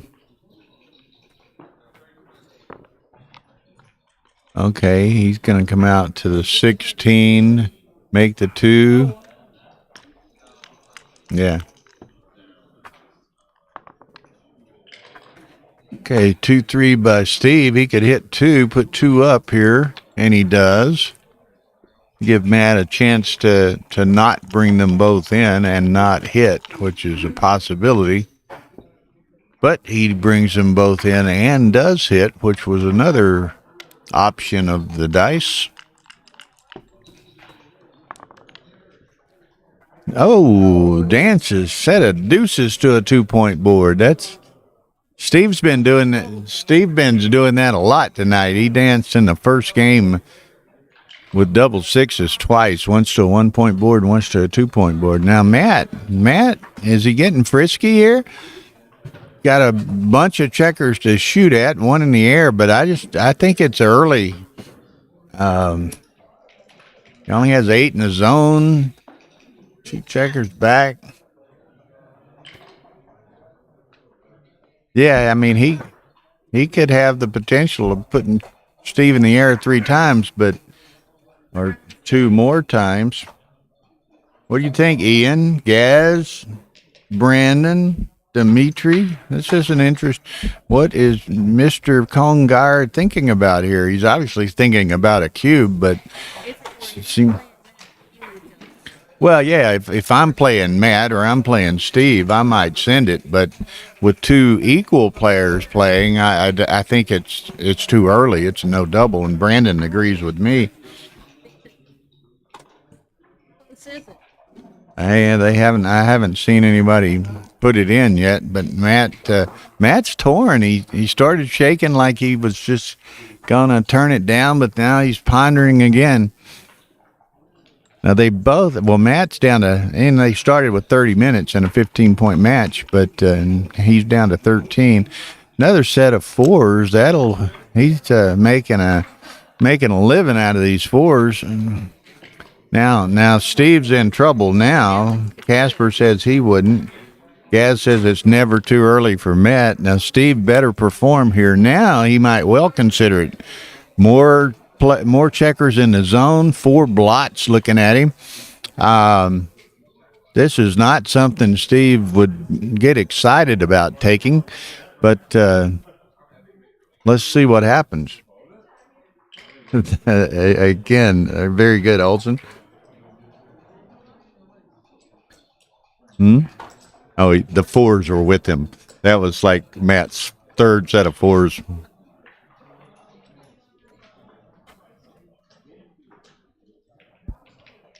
Okay, so Matt, if he was that tempted last roll, I got to think he's sinning at this roll.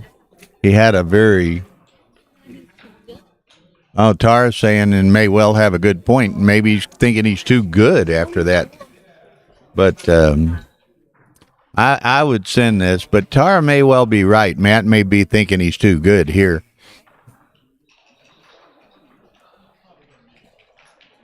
Gaz said the same thing. He's contemplating too good. So great minds think alike. Tara and Gaz. He sends it. He decided he wasn't too good. But if all of us, some of y'all at least, and maybe me, thought it was too good, then Steve's probably going to be dropping this. But let's see what he does. Ian says he'd drop it like a hot rock, and Steve does drop it like a hot rock. He was probably glad to get out of this.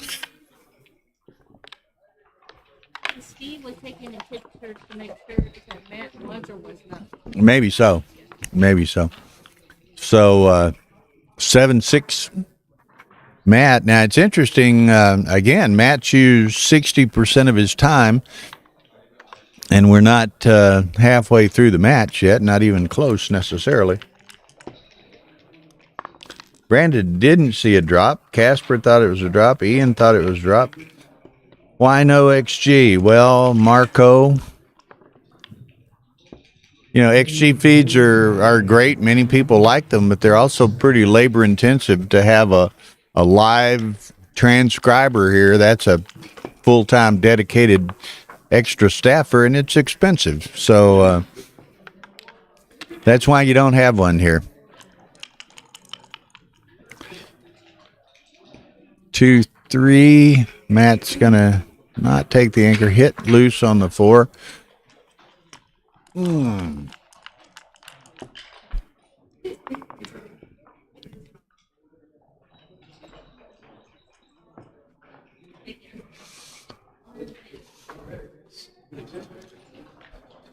Jimmy DeRosier heading upstairs too. They try to sneak in the room and not wake Hannah up, I guess.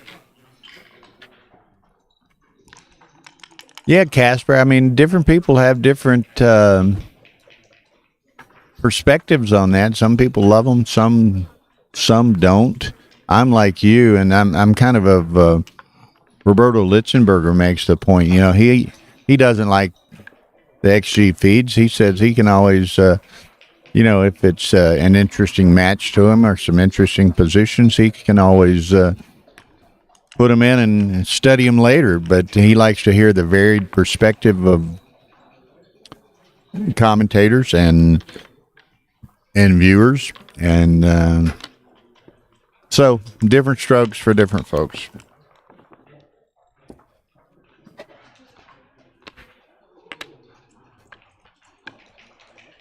Okay, and Matt's Steve better performer. Here it comes again. That's a non-perform now. Again, maybe, yeah, he's playing for too good now again, I guess. Steve better come in with a 5 this roll. He's got 2 in the air, so combos don't count. He needs a 5. Doesn't get it, so Matt definitely plays on here. Just keep the ball rolling down the hill. He gives him the aces.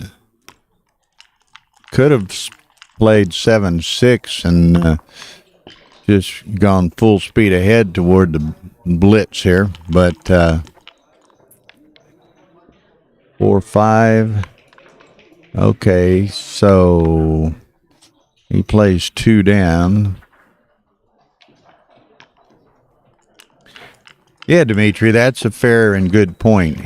Dimitri said he likes XG feed, but he doesn't like it when it alters what commentators say. But I agree with you, but it's very difficult for a commentator not to be influenced by the XG feed.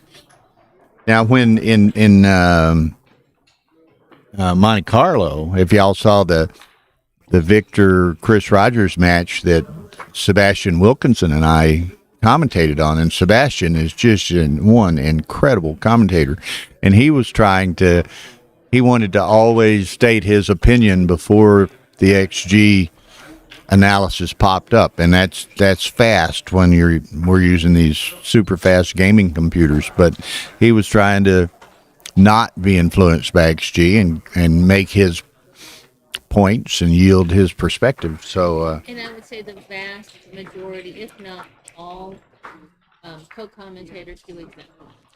well, and Dimitri makes the point that and Steve passes his cube with 4 behind a 5.5 prime with the potentially being a 6 prime.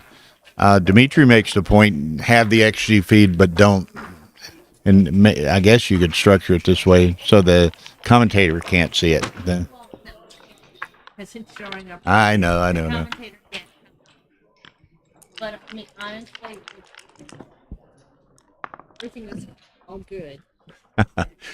Okay, so glancing over at the other channel real quick, it's 12-10 Carl Sellers now. Ray was up 10-4 and has given up 8 in a row. So good, strong match over there. And here Matt has, after their break at 6-6, Matt's won two single games where Steve had to drop. And Would have been very beneficial. Matt's cube was too good to double or not. We don't report to know, to have known that. Matt obviously didn't know that. Yeah. Possibly. So it's not bad.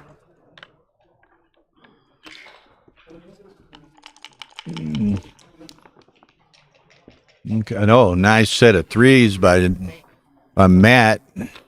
Comes in, makes the point, and steps up. Now, Steve's been having a habit of dancing on low point boards here, or low number of points on the board. So he comes in, he's going to hit on the 5. Now, Matt's got a very potentially aggressive position to be in. Now, Steve is under pressure to perform.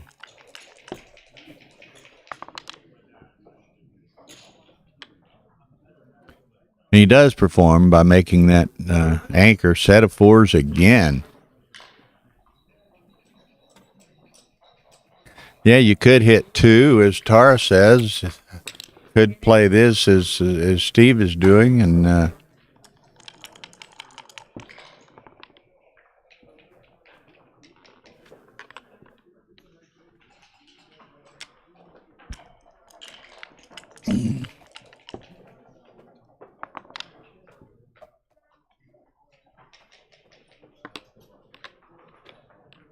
okay, so this is kind of an interesting,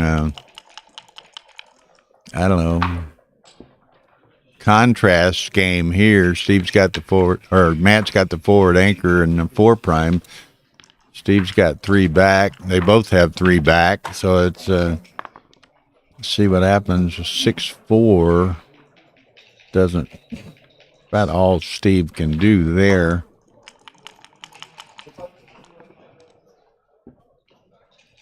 3-2, he can do that, but where's his deuce? There's his deuce. Breaks his mid, leaving the blot out there at the mid, in addition to an indirect shot blot on the 11. 7 doesn't work. Yeah, it's not what he wanted to do, but he doesn't really have anything to do. So now he's 6 heavy. 4-1. 4-2. I misread it. So he buckles it all up. He could make the 9. Yeah, he's looking at the 9 now. Yeah, the 5 prime looks really nice, but he might not can sustain it without giving up his anchor up there, which yeah. Yeah, I'm with Brandon's with us, make the 9 point. But again, the problem for Steve is to keep the 5 prime, he may have to give up, or for Matt, I'm sorry, to keep the 5 prime, he may have to give up the anchor on the next roll. So he plays it this way.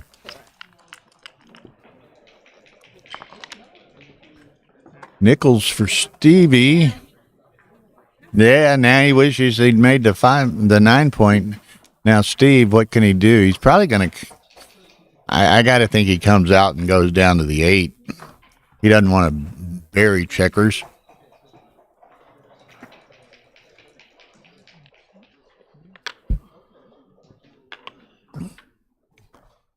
Yeah, that's fair. Okay.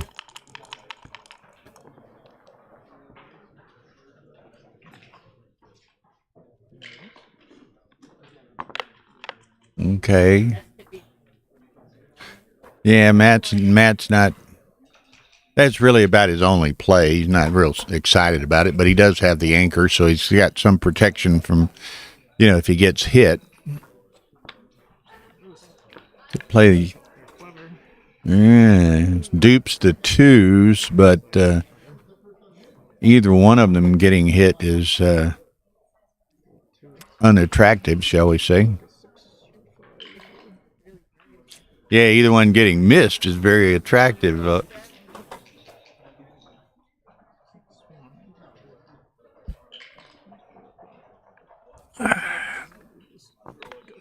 I kind of like this. Play it with one blot. Matt's got to give up, the 16 if he can hit with a 4. So I kind of like this one. Brandon likes 11-4 for the duped 2s. Something to be said for that. I'm not sure. Ace 5, but again, Steve can hit it, but he's got to spread some checkers out. He's playing with 2 blots, but they're indirect to be hit. 5-4 is nice. He's going to come out with that.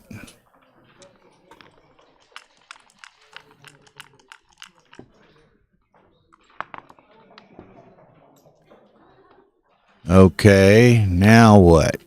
You can hit that, and then where's his 6? He doesn't like either one of those necessarily, but maybe he goes to the 3 rather than the ace. But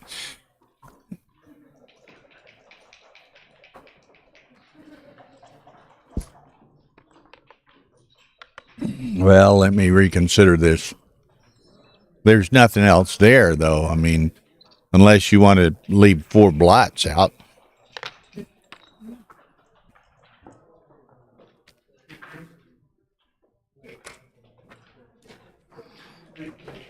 This one's a bit of a. This was a tough one to play.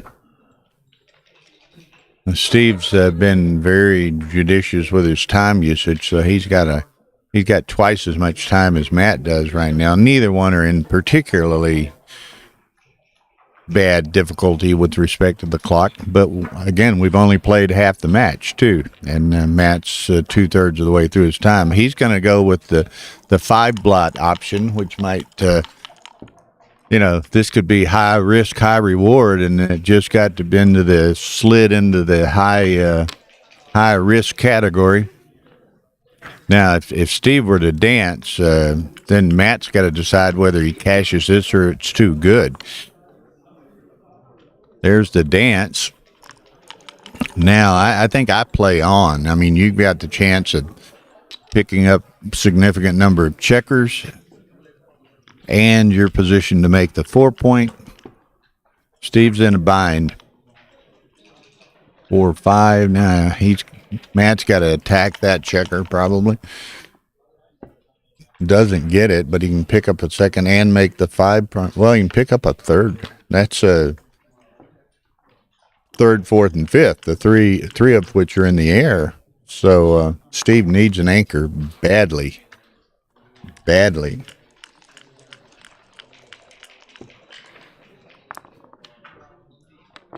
That was a nice shake. Comes in with 2, makes the 2 anchors. So this is going to be kind of interesting. Now, Matt,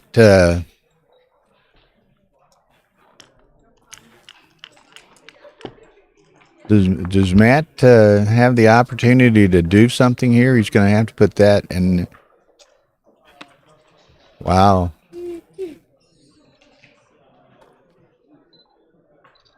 This is going to be interesting. I think after that, well, Matt's got the 8-6 lead, but Matt also has he's going to play it, so he's got all the spares to run with. So I like this play. It limits Matt's options. Yeah.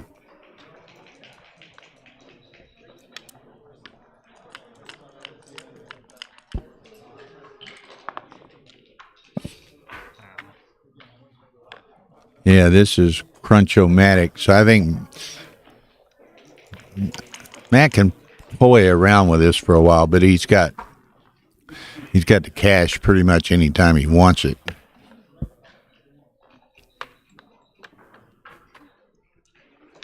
Thank you, Klaus. Klaus Perez was offering me a commentator comment, or a compliment, shall we say.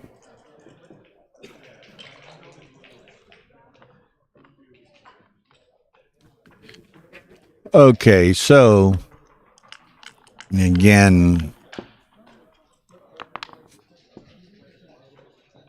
I don't know. He can, again, toy around with this forever, but I don't think he's got much of a gammon opportunity, and although Steve doesn't have much of a save opportunity either, so let's see what happens.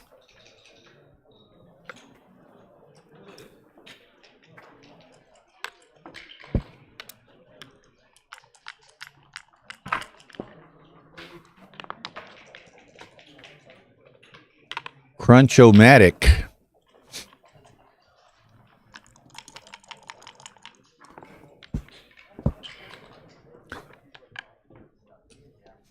Dimitri seems to think there's a fair number of gammons here, more so than I do, but I'll defer to Dimitri.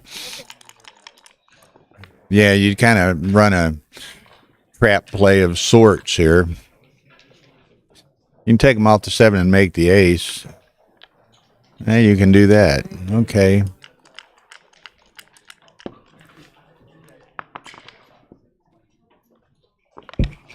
There he's running one of them. Now that slid the bar over to Dimitri's side of the debate.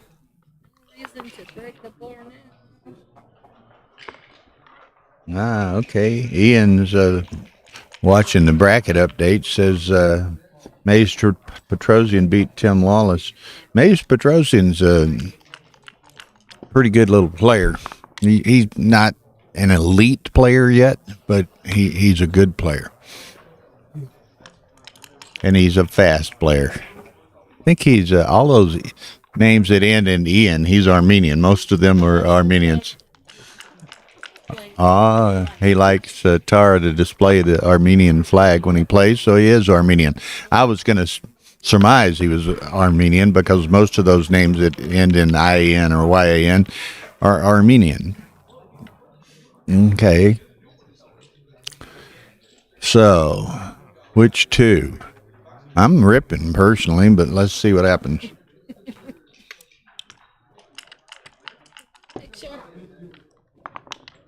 I didn't. I knew they were playing over there. That's cute. That's cute. Yeah, she took out, Hannah took out Frank Frigo in a 1-point match a little earlier. She likes to play those 1-pointers against top players. She's waiting for her shot at a Kiko, too, so. Okay, now, what happens? Got a nice roll by Matt. Steve's got to go. Nice number 9, gets 2 crossovers out of it.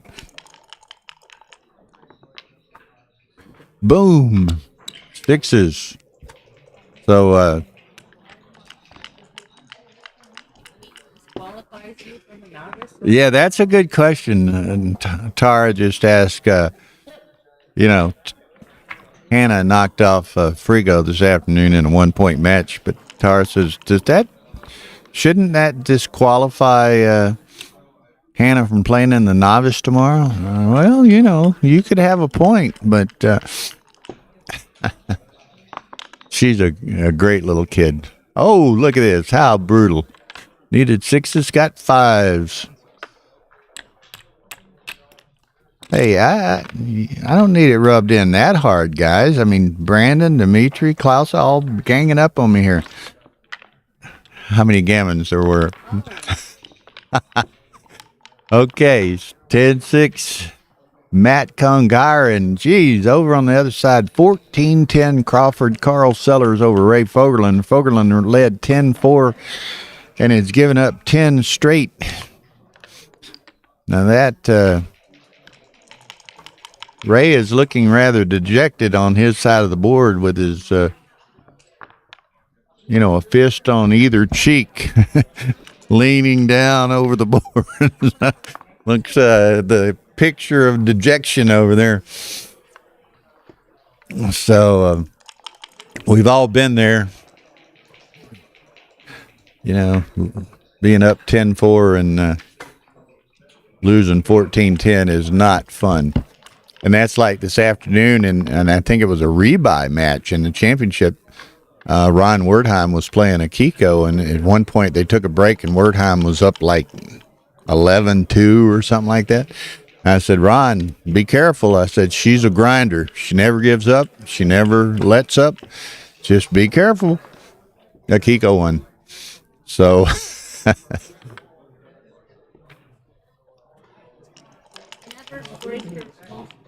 Yeah, like Tara's sitting here deciding. She said you will never break Akiko's emotions either. She's super focused. She just plays with the dice you give her. And Ron was good sport, good player. He was really he come up to me and said, well, you warned me. So, okay. Well, and I'll tell you another one, and both these guys, but Steve Sachs is a grinder also, an extremely good player. He's never gonna, and now he's a bit more emotional than Akiko is, but he's never gonna give up an ounce of equity if he can help it. And Matt isn't either. Matt's a little bit more even-keeled, unemotional than, say, Steve is. Steve can steam on occasion. In fact, one of his nicknames on Grid Gammon and maybe some others was Steam Sacks, but not any longer. That's the old Steve Sachs star. So it's kind of like Ray. Ray has mellowed a lot over the last 5 or 10 years, and I guess it comes with age with all of us. Yeah, Dimitri's right. Matt always laughs. He's just good-natured. You know what I mean? Are you sure that?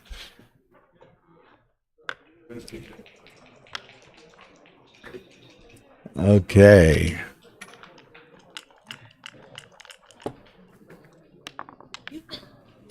Have I mellowed with age?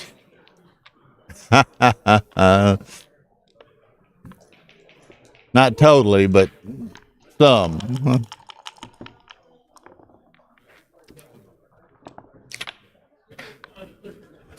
Certainly as a player, I've mellowed with age. I mean, although I have my moments. Yeah. Going to see, now, again, as I told y'all earlier, I just want to remind everyone, 11 a.m. tomorrow, the round 2 of the championship and intermediate begins. So, a good field, not a huge field, 59, I think, in the championship. but some very good players. We got O'Hagan and Phipps, Sachs, Kazaros, Matt Congar, Woolsey, Akiko. I mean, there's some top-notch players in there, so there's a pretty good probability we're going to have some top-notch pairings. Yeah, there's likely I can guarantee you we're going to have one or more Akiko streams tomorrow, so tune in. Ooh, there's a set of sixes for Matt, which does a little damage, but he's still got little Wilbur trapped behind that 5' up there.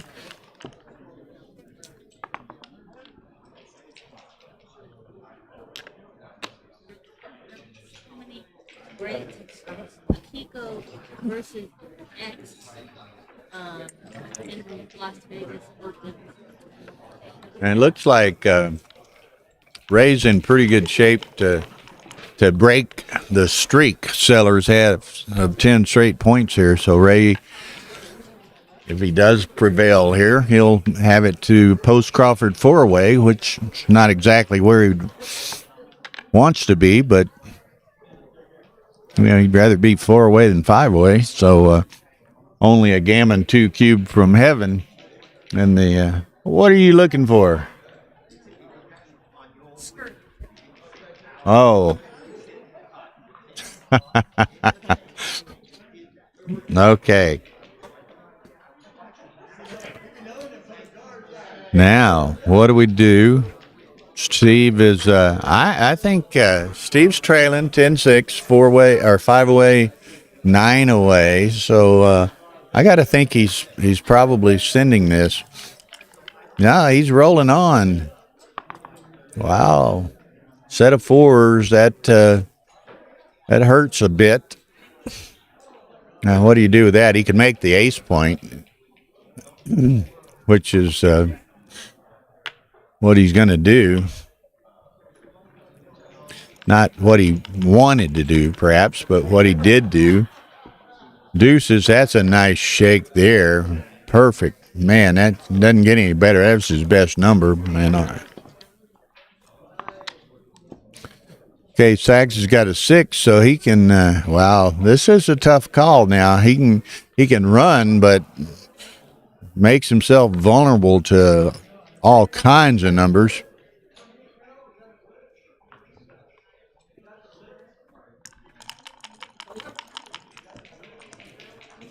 Here it comes 2-3. Well, he would have rather have pointed on him, but he'll take what he can get. Now, this is a very volatile position. Boom. Only works for Ray Fogel and Ace Deuce, so there's the 6'.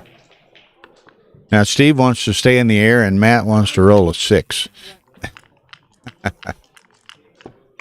Steve wants to ride the rails here. Boop. Rolls a ace right out of the gate. Okay, so let's see what happens. There's a 6.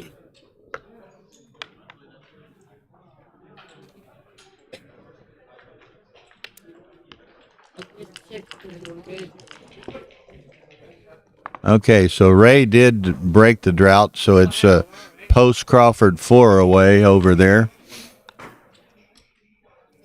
Okay, so let's see what happens. He dances, so now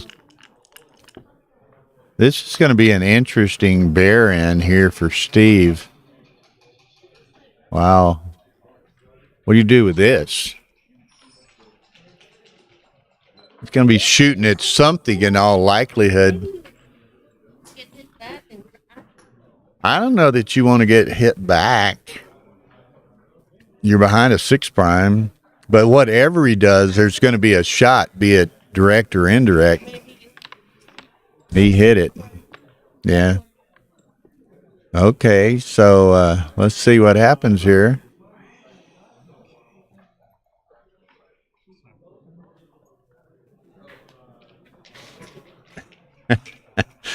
I like that, Casper.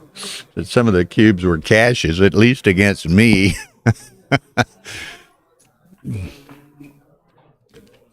You have to turn on the mic and talk away there. Give me your. Oh, Tara's gonna play with our telestrator here. I've been only when appropriate.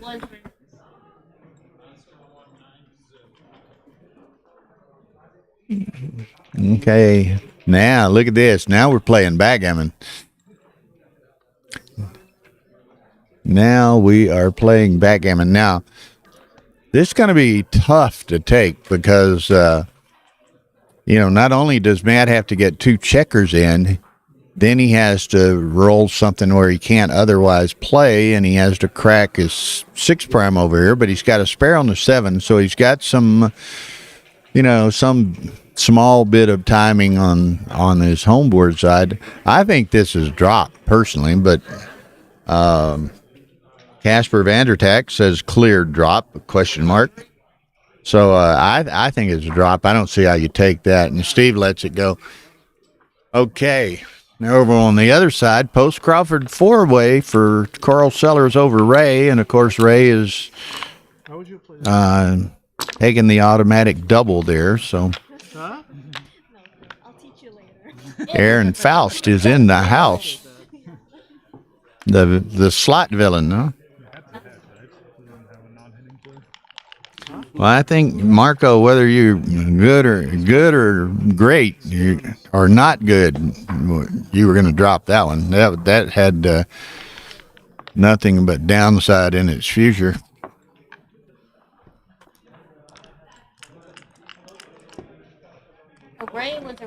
Ray was up 10-4, and Sellers ran off 10 in a row.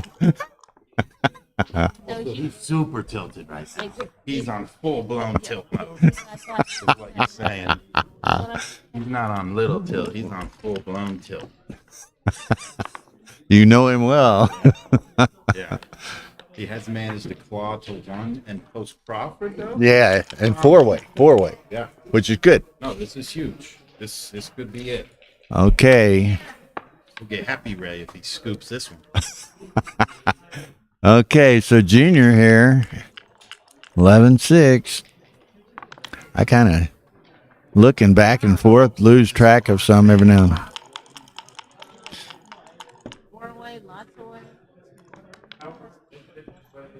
Boom, makes the 4 point. Steve better not dance again, although then it's going to be too good.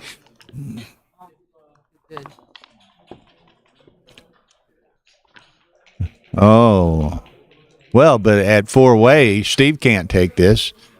Too many gammons. Too many gammons. This takes the point. Yeah.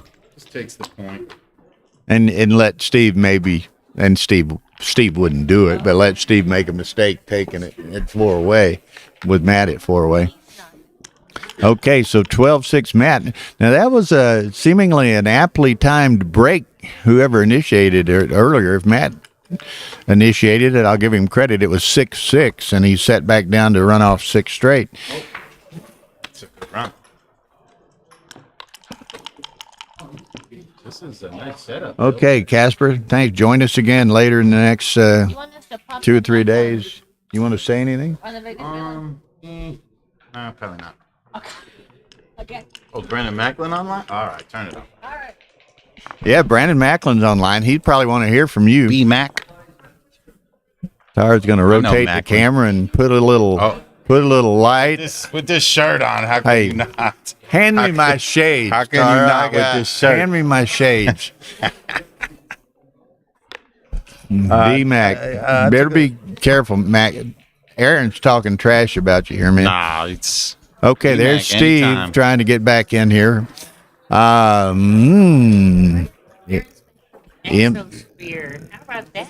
Hey, I was just at it. I just pulled over. Is it cool or what? There's a sweet Okay, spot to look what do we got? What do we got? I gotta think, Matt. Cobalt. Let's see. What is this? 3-way, 9-way. So he's out of way. Wow, this is interesting. I think Matt's going to take this. I think Matt is going to take this. Dimitri says he'd pass at score. Really? I think because of score, Matt may Looks well like a take- pointless cube. He has may- 0 Matt points would, right now. Matt would, because of the score, Matt might take it. Yeah. Let's see what happens. I think I'm scooping this one I'm- up. I I'm- don't like it, You don't have to like it. I don't like you it. just got to take it. but I'm taking this one, I think. He has 0 points. So, Yeah, I take this, and knowing Matt, I know Matt 3 fairly away, well. 8 away. I think Matt's going to take this. And yeah, Gary, you paid attention to Ray's lecture in April. It's hard to beat a taker. hard. That's my middle name. Taker. Well, they're hard to beat, but they're difficult to play. You know, I mean, you What he said? I am losing weight, Aunt Terry. Aaron losing You weight. see, I got $1,000 on a weight loss challenge right now. With 3 guys. Shall we With know 3 the guys. terms? What do you got to get down to? $1,000 percentage. I got that. How much percentage lost? He let it go. Oh, that's probably a good pass. I couldn't have found it, but that might have been a good pass. I think I'm He's 8 looking away, back and 3 forth. I away. think Here. I was, That's a big favorite. 8 away, 3 really. away. Yeah. Looking back and forth between 2 matches, I think I was looking at that one from the wrong side of the table. Yeah. But nevertheless, okay. So here we go. Steve finally stopped the bleeding. What happened over here? See if he can string a couple of them together. Ray's got something developing. Are you just commenting on the one? Yeah, I'm live on the stream main- 1, and I'll Okay. occasionally tell them but the people listening to They don't me see are on. this. They don't see that. Fair And some of them fair have enough. 2 tabs open, maybe, and watching back and forth. Oh, on the other on the other channel. I see. Yeah. Same commentary.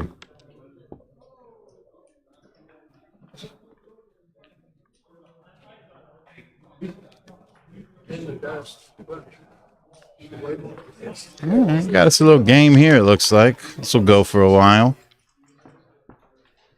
Oh, what's he gonna do with this one? Okay, 6-4, Yeah, just kind of playing it safe. yeah. It seems pretty close, maybe.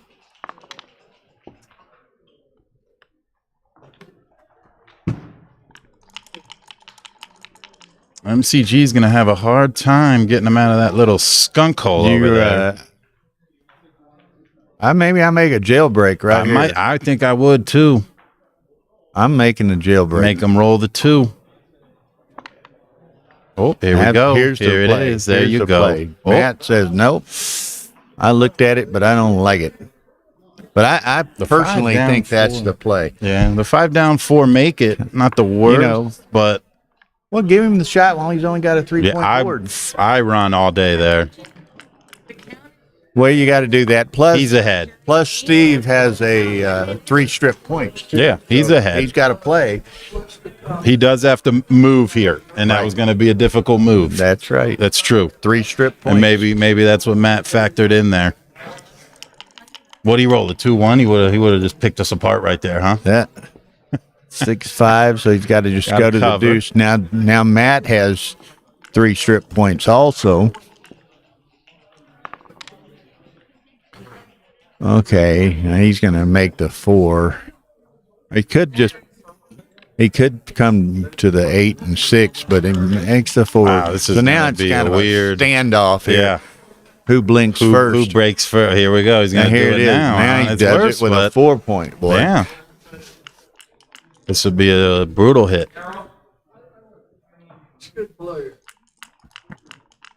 Steve takes his time to shake. Here we go. There's got the him. deuce. He Boom. got the deuce. Now, trailing as he is, if Matt dances, Steve's shipping. Being down 8 points, Right. 3 away, 8 away, probably a good Yo. ship. But I need you for a little committee thing. I'm sorry? I apologize, but I need you for a committee thing. Me? Yes. There's What, not that many people in the room. to Like talk a to. ruling? Yeah. Okay. Okay. Y'all Not talk. good enough? All right, looks like looks like I got to take over for Bill. He's stepping away. Okay. MCG comes in with the 36. Not bad roll. Today. Steve still needs the 2-1 to hit here. Mr. What's up, Tara? Give it up for Tara and Bill, really. They're the best. we're still awake. Stream captains, my streamers of the world. I don't know. They should have some kind of cool name Oh my goodness. because they're legends. Oh my goodness. The 2 hits. Hello, Leo. How are you doing, Leo? Leo's from Croatia. Croatia. Croatia. So that's not America. No.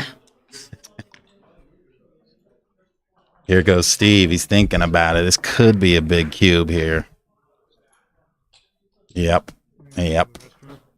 MCG passes. Insta pass. Takes the insta pass. Steve wants a photo of it. Can't believe it. Can't believe it keeps dropping every cube he sends. Uh-oh. Oh, break time. Break time. Oh, how'd they know? Break time. How'd they know? All right, we'll be right back, I guess. Wait, Well, we hang don't on a even break. second. I can't talk the whole Wait, commercial break. Wait. Let's look at this. This is pretty. Uh-oh. Oh, this is over. This is heavy duty. Well, wait a second. Oh, He only had 2. Oh, no. He lost by a deuce. Wow, he was way ahead, too, at the beginning of that. Wow. Oh, now we're going to get angry, Ray. Oh, well. Okay, so Not we are angry, just... shutting down stream 2 for the evening, and we will be back tomorrow. What time? 10? I think 11. 11? You'll be here at 10, I'm sure. Yeah, right. For the Setting up continuation shop. of round 2, and we'll be back in a moment with the Masters jackpot sacks. Do they keep playing? No.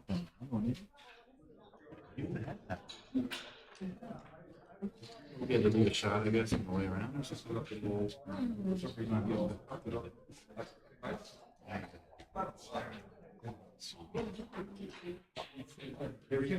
they didn't leave, they didn't split off. I don't know why, it doesn't really.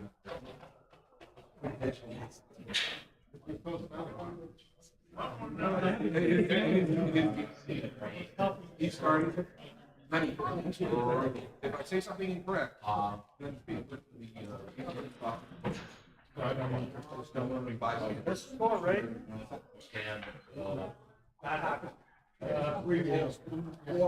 Well, earlier.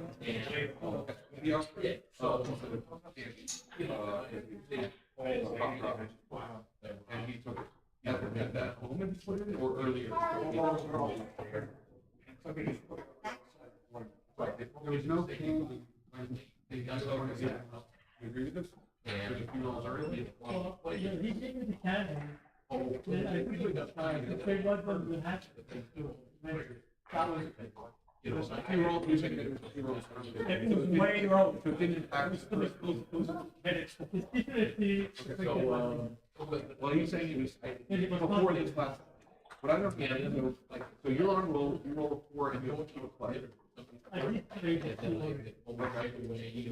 how long? He said, Yeah, you're fine. Okay. This is not your case. And it did get there's more conversation. He said, and we'll let out. So it's over. But he's thinking what's going to take in London. I was asking about that. And I don't want the and he said, no, it's over. Baseball. I would say no, it's over. I think he said, One second. And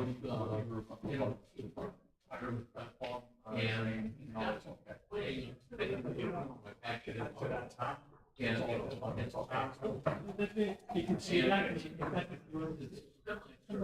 Let's slowly take it to see what's happening. he said, I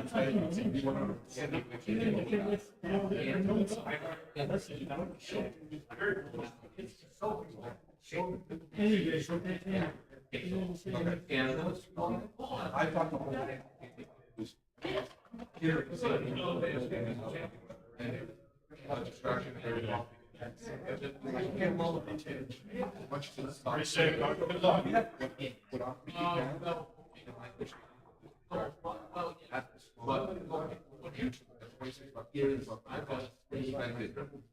Trying to play it. You were they those that trying to figure out. Sure. You made play. And you didn't hit the ball. And she says you're not out. But you ran out. But you were trying to, which is for an extended period of time. And that's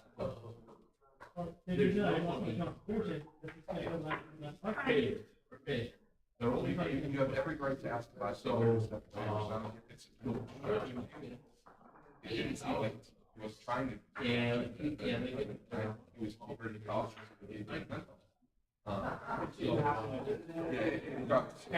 That's not him trying to distract you. Thank you. Trying to play. You don't. I thought I didn't misunderstand ways. That's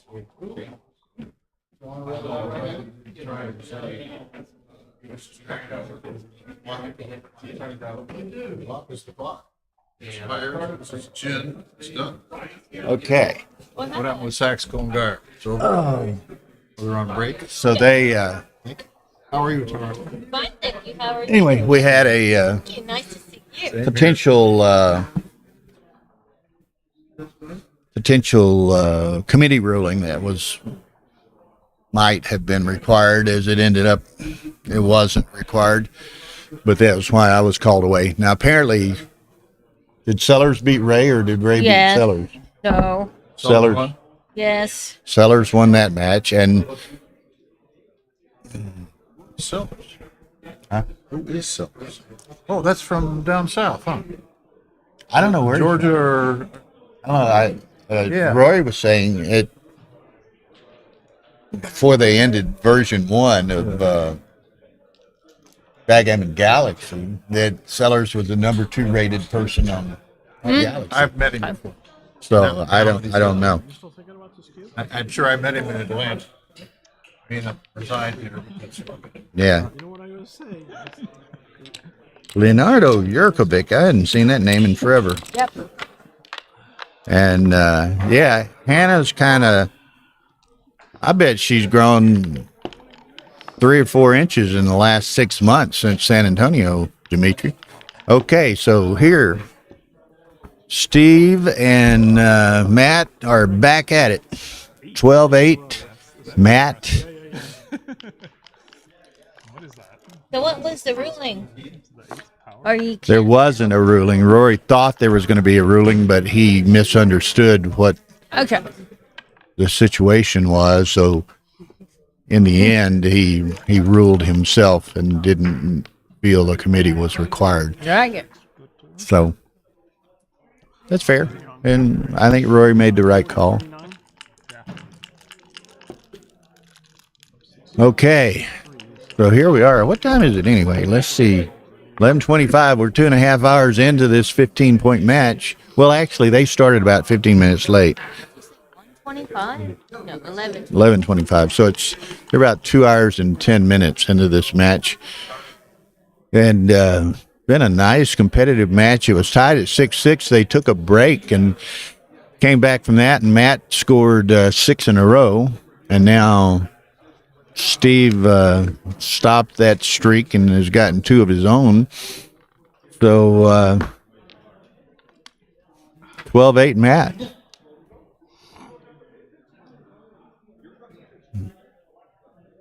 And neither in particular time trouble, although Matt has expended 9 minutes more than Steve has, but Matt still yet has 5:48, so he's pretty good shape. 5-1.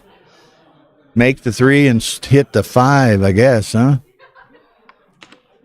Yeah. Now, if he fans, it's a cube. He doesn't fan, it's a hit. So this game continues.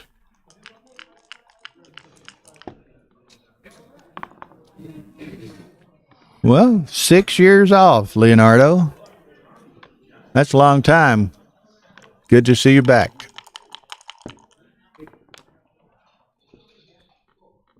Two, 1 makes the anchor.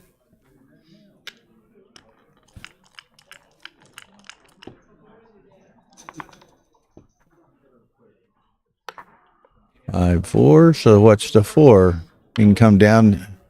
Well, he's not sure. I think he's got to make the 8 and then come down to the 9, but give himself a cover for the 5, an additional cover for the 5.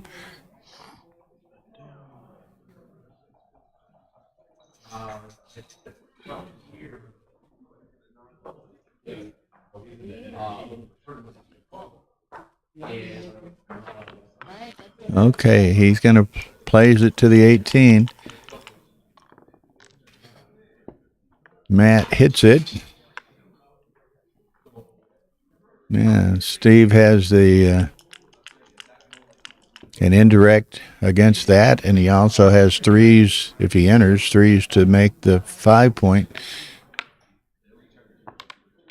Take that.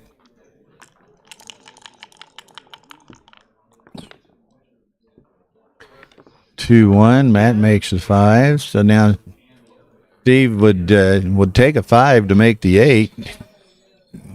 Taking a picture. Dare he? No way.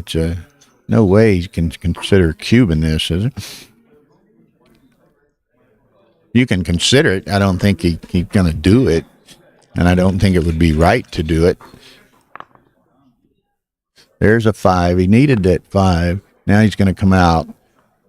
So now it's open season. It's a hunting season for Matt. He's shooting at anything. Ooh. He put 2 up? Probably. Oh, he doesn't. I think he put 2 up. Okay. Steve's always nice to spread those checkers out on the bar for us viewers and commentators and transcribers. So now Steve, thinking about it again, now he's got 2 in the air. Whoa, this is from the bar with 2 in the air. It's got to be an easy take. So let's see. I'm surprised it was, surprised he sent it personally, but he dances. So this could get expensive. Matt's favorite, well, not a favorite, but he can make the ace. He can hit on the bar. So now, what do? Play to the 5, just full bore ahead. I play to the 5 and just go for the gusto. You'd only have 3 blots rather than 4 blots with this play. But Steve's working to make the bar, maximizing. His 5. Dance again. This could be a match right here, folks. Although Matt's going to have to ultimately get Wilbur and his brother out of the back there, needing 5s to do so. But Steve finally gets 1 checker in.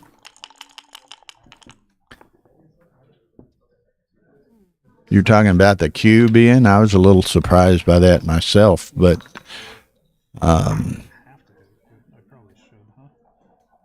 well, I don't. It's an easy take. It was the cube from Steve that was odd. I thought Probably should. that's a little strong, Dai Yang, but that was a little. I thought that cube was a little out of character for Steve, but I don't know. I mean, he may prove me wrong, and I'll gladly shake his hand. I'll always defer to Steve. Okay, 6-3. That's awkward. Wow, what do you do with that, man?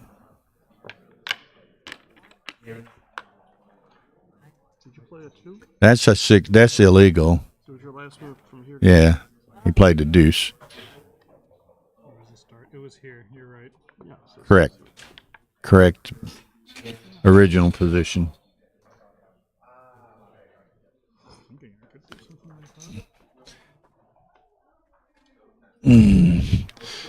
You know, it wasn't like it was a threatening cube, like Matt had a tough decision to make or anything. It was an extremely easy take. So, I don't know why I'm playing for 1. no, this was the original. So happy with that. Yeah, definitely. I don't have anything to do. Definitely. I'll just play like this. Try to close you out.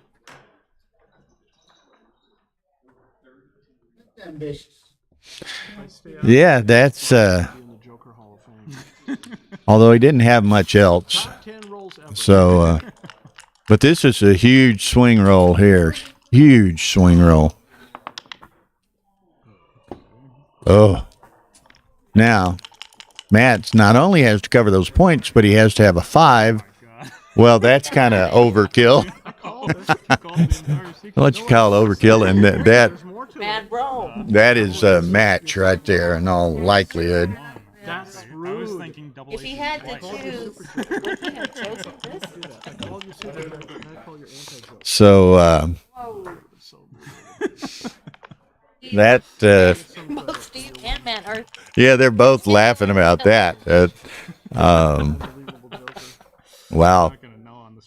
Like I'm saying, I was in the process of saying, and his 5s were duped in that he needed 5s to get out and 5s to cover, and bam, he rolls double 5s and accomplishes But everything. not just cover 2.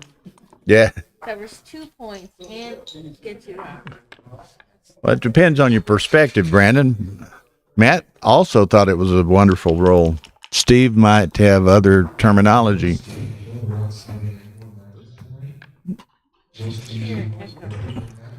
So that, in every likelihood, is the end of the match. I mean, stranger things have happened, but most unlikely. Now, remind y'all that at got the yawns. 11 a.m. Tomorrow morning, we begin round 2 of the championship and intermediate ABT events. Today one was qualifier pairings and rebuys and what have you. And 11 a.m. tomorrow it begins anew. Round 2.